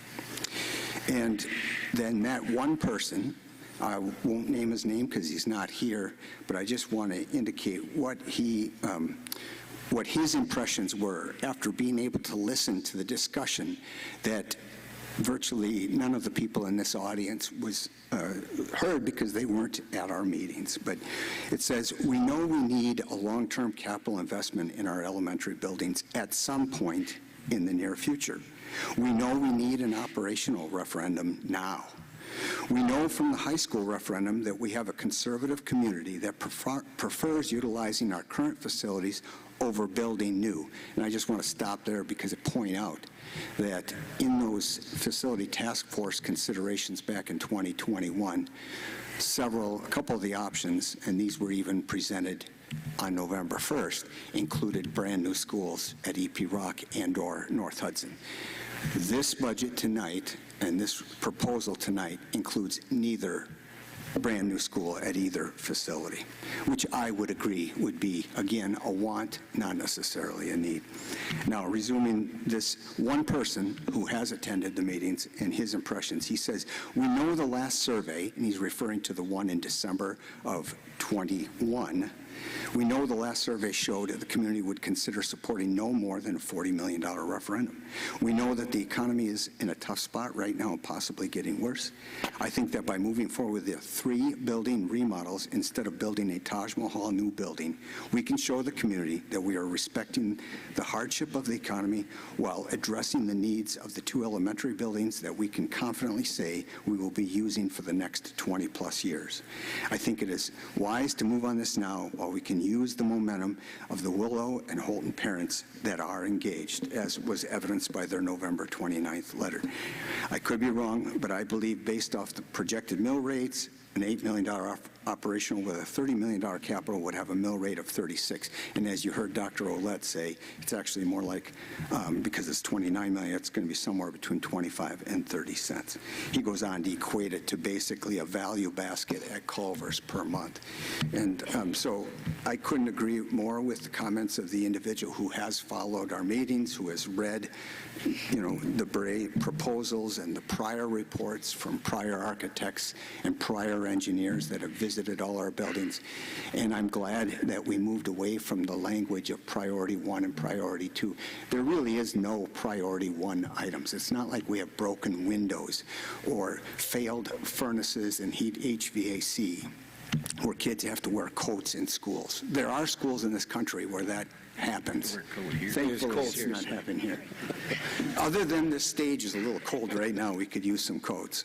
But I think that from the standpoint of getting the bang for the buck and doing things, I am a little confused in the indication that this budget leaves out certain things that are needed, like commissioning and building envelope testing. And yet, somehow the budget includes a lot of wants. I think in the end, we have to trust our professionals that we're going to get the things that we need done. And if we set this $29 million level, we will make it work. We did that with the high school. We told the community we weren't going to borrow or spend more than $90 million of bonds, and we ended up going $500,000 under what we told the community that we would spend. And so I think we can do that with these buildings that we know need it. And I would rather see our community get behind our schools, and whether we have to improve them a couple at a time and wait a few years to see what we can do at the other levels, that's what I would support and feel more confident with. So is there other comments or questions? Mr. President? Well, I think I saw Heather nodding. Go ahead, Heather. Thanks, Mr. President. So I know there are a lot of folks watching because I've received emails from a couple of them already this evening, and there are folks here in the room, and I just want to acknowledge it takes a lot to make time to participate in this process, so thank you for being here. It's a lot to get through, and so I really appreciate the feedback from the guy who had the ability to attend our work sessions and be part of that. And I hope those of you who weren't are able to make time, to find time to look through and ask questions, because you weren't there to hear the presentation. I was there, and I was still sometimes confused by it and had to ask questions. So just want to acknowledge that. And I also want to speak directly to the folks, the Holton and Willow parents who spoke tonight and who have voiced their concerns. And I obviously can't speak for the board, but I'll speak for myself. As we talked at our work session, the best scenario we could imagine is that in 3 years we're going, crap, we need to go to referendum again. Right? We need these neighborhood schools. So there's nobody on this board who is anti-neighborhood schools, who's been lobbying behind closed doors for what's been called mega schools, and we're being pragmatic, and we hope that one of two things happens. Either the data is wrong, because there were some of you who said this is a blip, this is COVID, give us some time so we can see several years of data before we make any rash decisions. So we hope either that's true, and this is a blip, and what we're seeing in our community with enrollment is temporary, and we're going to see it go back up, or it wasn't a blip, and we're able to work on some housing solutions in this community that help more families with young children move to this community. So a couple folks referenced, and I think they really felt like they'd been hoodwinked, or like the board was changing plans behind closed doors, and that is really not at all what's happening. We've been spending a lot of time looking at the data, talking with the architects, trying to figure out what we think might be palatable to this community. Should we move ahead with a referendum, and then have the opportunity to really reach out and talk with folks in this community about why we're asking for an operating referendum, why we're asking for a capital referendum focused on these 3 buildings, and what our thoughts are about the remaining buildings, and especially Holton and Willow moving forward. So I know several of you have said there is no way you could support this, you will be actively campaigning against it. The optimist in me is hoping that, having listened tonight, having had a chance to look at the data from our last work session, that you might end up in a different place, because we would sure love everyone to be on the same page with us as we work to generate operating revenue, make investments in the schools that it appears we are certainly going to need, and then maintain Holton and Willow River while we give us a few years to get a sense for the long-term viability of those schools. So that's my hope. And I know I speak for all the board when I say, and we welcome you to reach out to us individually with questions. You can do it collectively, and then you'll hear from Jamie, but feel free to reach out to us individually if either you've got a beef to pick with one of us, something we said, or just feel like there's something that you've got that would help us better understand where you're coming from, because that's the way this stuff gets done. So thank you. So Rob, you had a question. Thank you. And so, Jamie, I guess back on a couple of your comments, and as always, very eloquent. With regards to the most recent Bray budget, the wants and needs versus it not including commissioning or the furniture, fixtures and equipment, owners, reps, so on, the budget's very plain in what it does include and what it does not. And so the critical things as it relates to commissioning currently and maybe we'll add them later, they're just currently not captured in the budget that we're going to referendum potentially with. The other comment I have relates back to the November 29 letter. That came from Megan Wrzowski, and she just stood up here and said that basically, as it relates to the capital referendum, if there are if there is nothing in this for Willow and for Houghton, at least the priority one items, that likely the groups will still support the operating referendum, but not the capital. And so, perhaps the information that was just put out maybe changed their mind or created a sense of urgency around what they thought they were getting versus what they think they're getting now.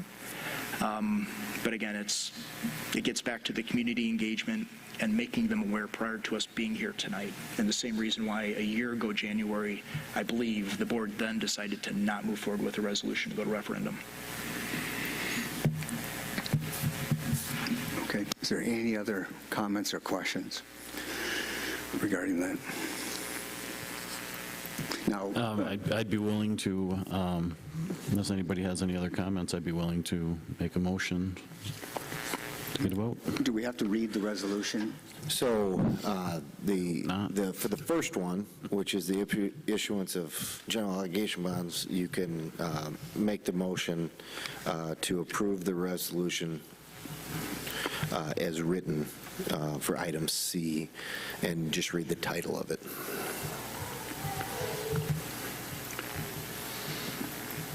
We'll go down C, D, and E. Okay, hold on. So that would be reading the portion prior to it, be it resolved. Okay. Be it resolved by the school board of the school district. No, you don't have to read it. Read just the title, that you're moving to approve. I'm moving to approve initial resolution authorizing issuance of general obligation bonds in an amount not to exceed $29 million. As outlined in this resolution. As outlined in this resolution.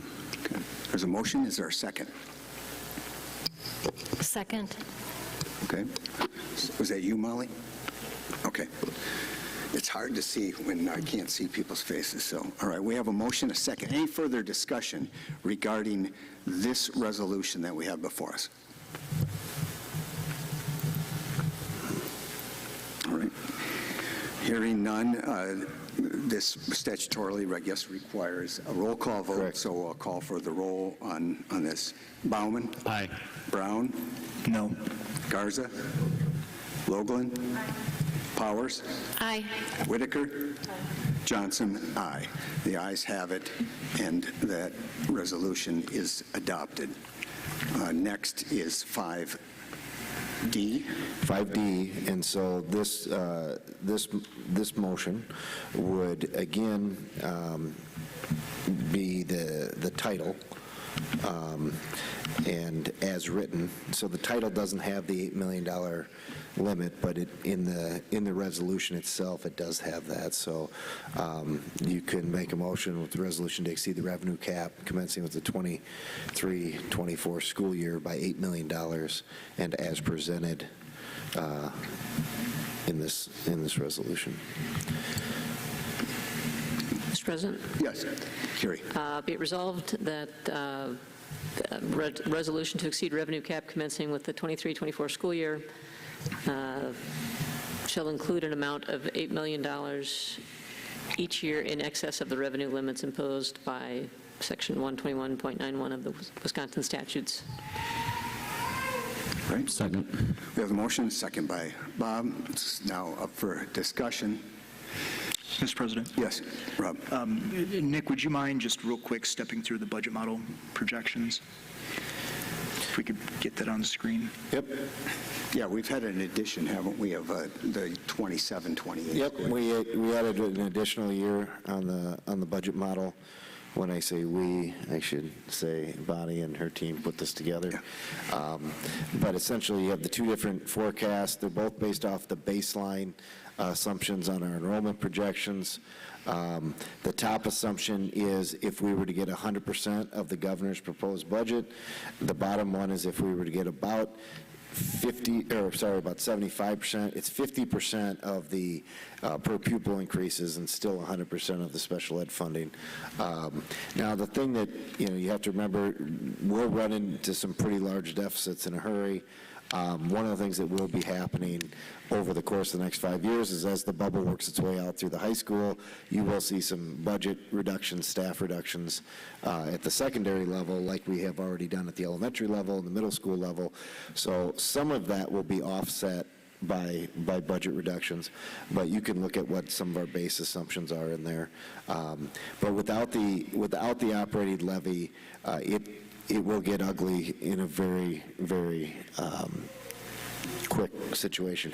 And these are both pretty optimistic projections from a standpoint of getting at least either A, what the governor is proposing, or B, 75% about what the governor's proposing. So if we get even less than that, these deficits grow larger, quicker.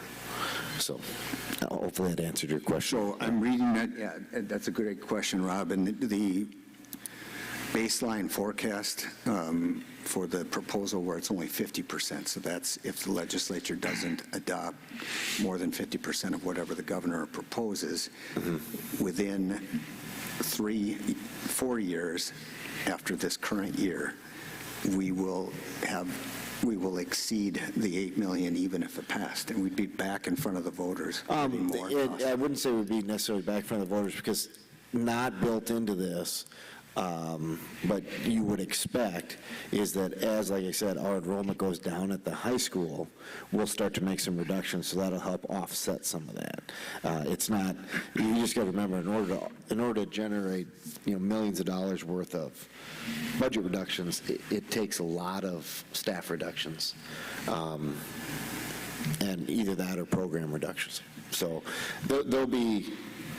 it won't be perfectly right at that 3-year mark. It could be down the road. And then the way the $8 million operating is set up is that we could potentially bank a little bit of that, maybe not the whole balance, but a little bit of that in the first couple of years, so that we can use that to supplement in years 4, 5, and 6. So you're at least 6 years down the road before you have to go back. But if we have enrollment changes and the good things happen and we start to see increased student enrollment, these deficits would start to subside a little bit.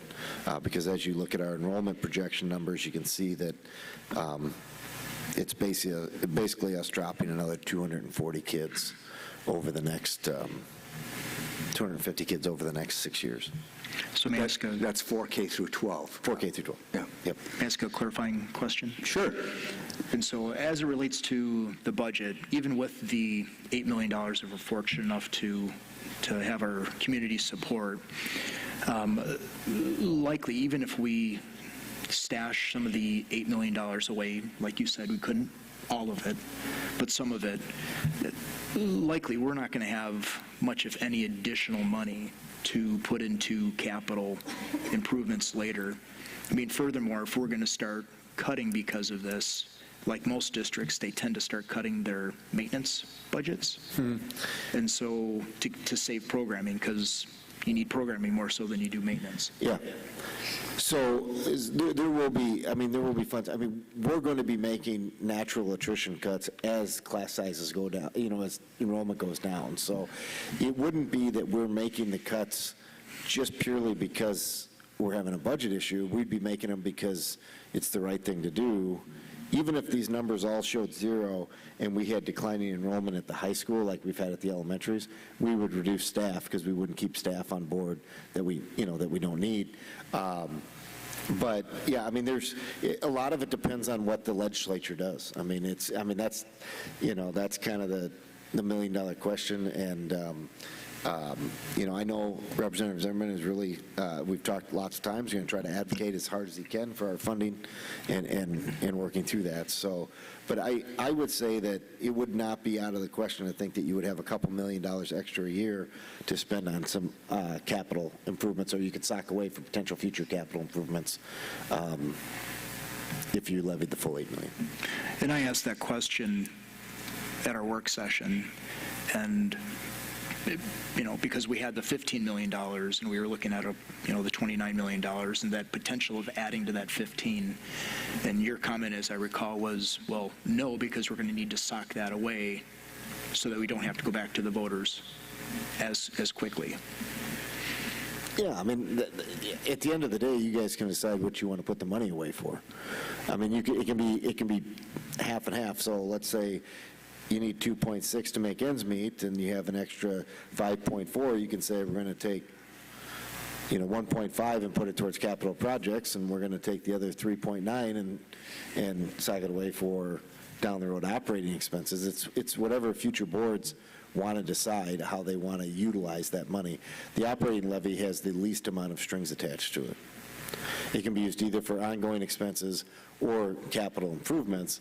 It just capital, the resolution was just previously passed. That capital general obligation bonds cannot be used for general operating budget. So like programming, right? Yep, correct. All right. Any other questions or comments regarding that? I guess for reference, too, and Dave, maybe you can help because you're one of the historians, so to speak, from 1999 or 2000, when we last asked for a revenue cap increase, if you will, or exceed the revenue. I believe it was only by either 1.9 or 2.1 million. Wasn't it right around 2 million? Do you know? I believe so. I honestly don't know. When you, and I appreciate you recognizing me as a historian when really you're just calling me old. Yeah. Well, you got, close to 30 years? Yeah. But with that revenue cap increase, which the last one was in 99 or 2000, that, we ended up not using it for like 15 years, and what we under-levied would have paid for this high school renovation, the middle school addition, and a great share of the capital needs of the elementaries. But, the prior boards took the position of trying to save the taxpayers' money and not levying to the max, if you will. But just because we increase or exceed the revenue cap placed by the legislature doesn't mean that we have to use it all or have to invoke it. But like Nick said, we have flexibility on how we can use it and save it for, future needs. The last time we did a levy override was in 2001. Okay. We did it for a total of $1.76 million. So it was a recurring, though, 1.76. All right. I knew it was close to 2 million. I didn't realize it was. There's actually two different questions, one for 1.23 and the other one for 0.53 million. Okay. And the community supported both then? Correct. And that was 2001. All right. Was there any other questions regarding the operating levy that also, in addition to what's already been said? I'm not seeing anybody raise their hand. So this calls for a roll call vote. Bauman? Aye. Brown? Aye. Garza? Logland? Powers? Aye. Whitaker? Johnson? Aye. The ayes have it, and that proposal. Now we have one more in this series, and that is combining the two together. Again, Well, and again, you're not combining them together. All this is saying is, please put it on a ballot. They just, both these questions, you've approved now two different questions. Now this is basically saying we need the approval to put it on a ballot. So, but we need to read that title. It would be the title at the top. It's a little bit longer. Mr. President? Yes, Heather. I move to approve the resolution providing for a referendum election on the questions of the approval of an initial resolution authorizing issuance of general obligation bonds in an amount not to exceed $29 million, and the approval of a resolution to exceed the district's revenue cap commencing with the 2023-2024 school year as detailed in this document. Does that work? Yep. Yeah. Second? Is there a second to the motion? All right, Carrie seconds the motion. Any further comments? Mr. President. Yes, Rob.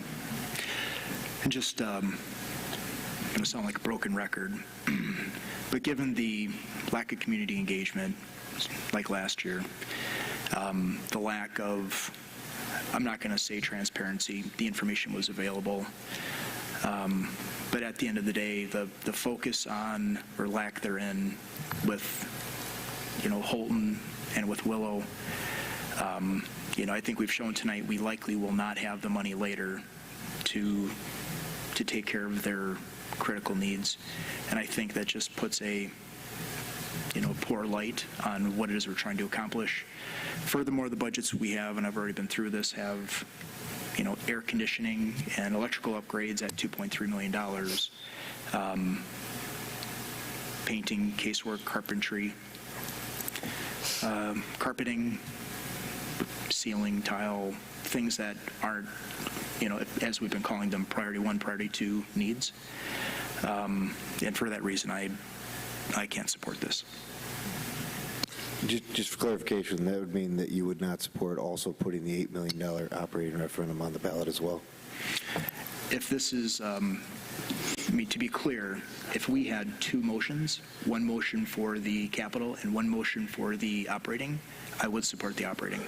So this is purely just allowing us to hold an election, essentially. And since they're both items that have been approved by the board, we just need to have the election. I just want to make sure everybody understands. That's why it's not a separate motion. It is. You guys have already approved by majority both those resolutions. Now we're just asking for permission to put it on a ballot. It doesn't mean that you're now endorsing the $29 million.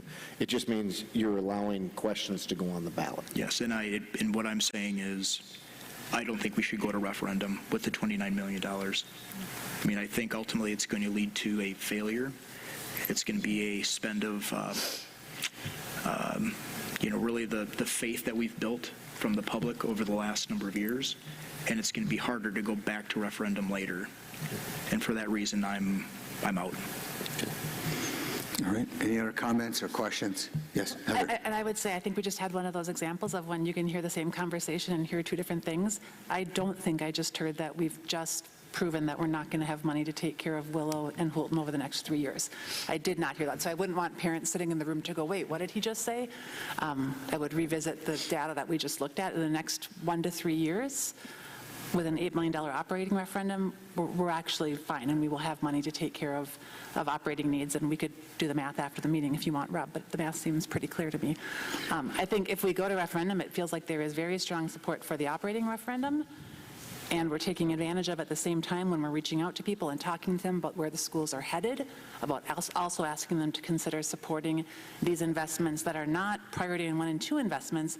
They are the investments that are needed in those 3 schools to get them through the next 20 years. And that's our charge as a board, and hopefully the community joins us in that campaign, is to help the community understand what we are asking for, because it is not priority 1 and 2 items, and it's getting those schools positioned for the next 20 years. So, Mr. President. Yes, Bob. I would agree with Heather, and I think we have to look at the potential of going referendum now versus waiting, going for a second referendum. With the cost of that, with the financial cliff that may be happening with funding, if we don't make these necessary improvements in our schools that we know are going to be long-term for sure, it will be harder to pass a referendum, a larger referendum down the road. I think this is a fair and reasonable approach. I think we have been very transparent with the public from day one, to the point of saying, hey, there's presenting the options, the financial pitfalls. The even discussion of closing schools is not fun, not something that anybody on this table wants to be in a position to talk about. So I do disagree with Rob. I think we had a facilities task force. We have people engaged. I think we've been very honest and upfront. And yes, there have been changes, and the numbers have changed a little bit, going with two different firms in this process. But I'm proud of the work so far, and I'm not going to throw other districts under the bus, but this is much more engaged than what we've heard about some neighboring districts in the past.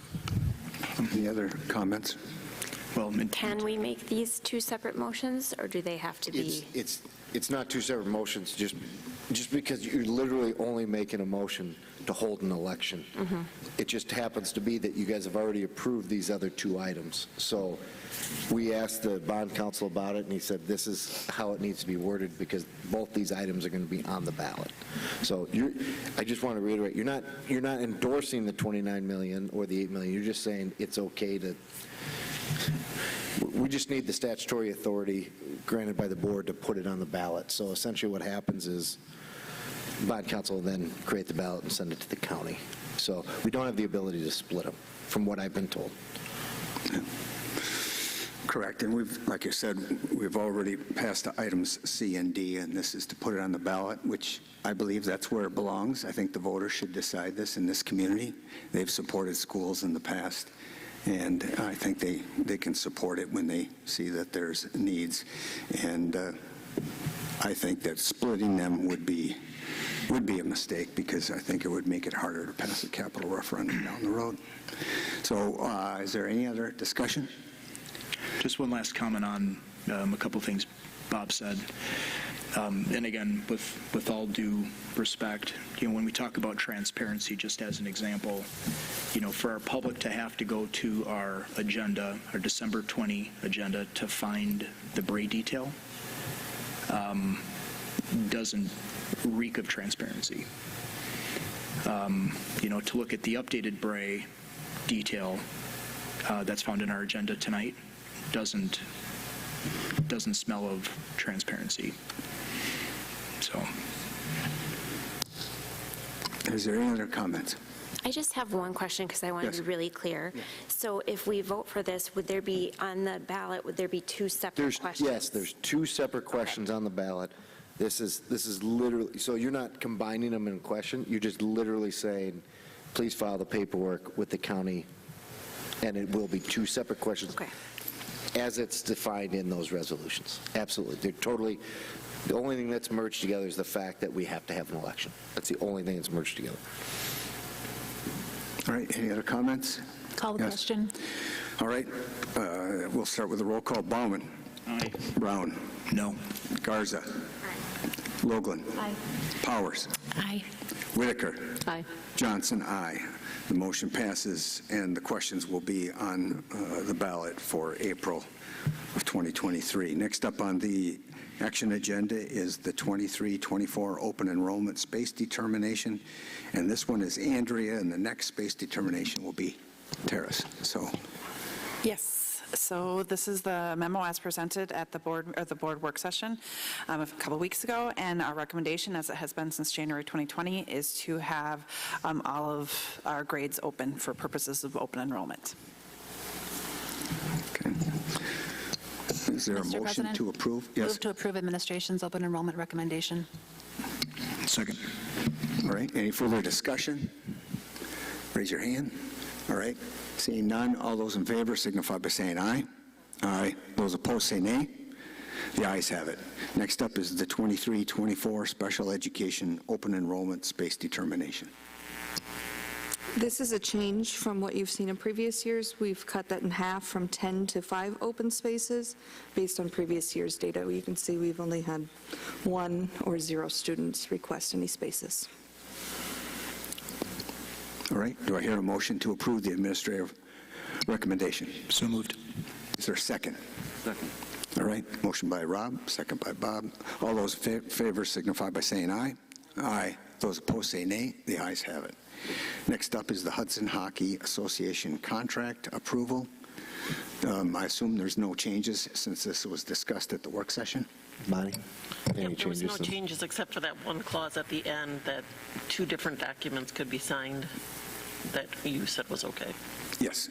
Yeah, you showed that to me when I came in for the ballot draw. Yep. Was it's a very common provision, Section 16 of the contract, which talks about counterparts and just allows it to be signed by me separately from somebody from the Hudson Hockey Association. But otherwise, I'll entertain a motion to approve. I'll move to approve, and thank you, Bonnie, for all your work on that contract. Yeah, it's an excellent negotiation, by the way, and I think it's good for all concerned. All right. Second. Second. Yeah, very well done. By Bob and Rob. Any further comments or questions of Bonnie regarding the contract? Hearing none, all those in favor of approval of the Hudson Hockey Association contract as proposed, and this is for confirming it's a 10-year contract, correct? Correct. All right. All those in favor signify by saying aye. Aye. Aye. Those opposed say nay. And the ayes have it. Next up, I would entertain a motion to go into closed session And use the wording, please, in the agenda. Mr. President?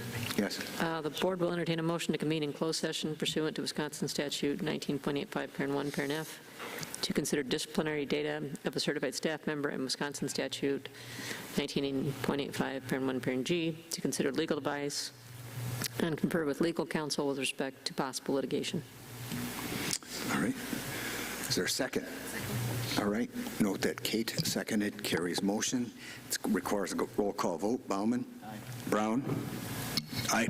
Garza? Aye. Logland? Aye. Powers? Aye. Whitaker? Aye. Johnson? Aye.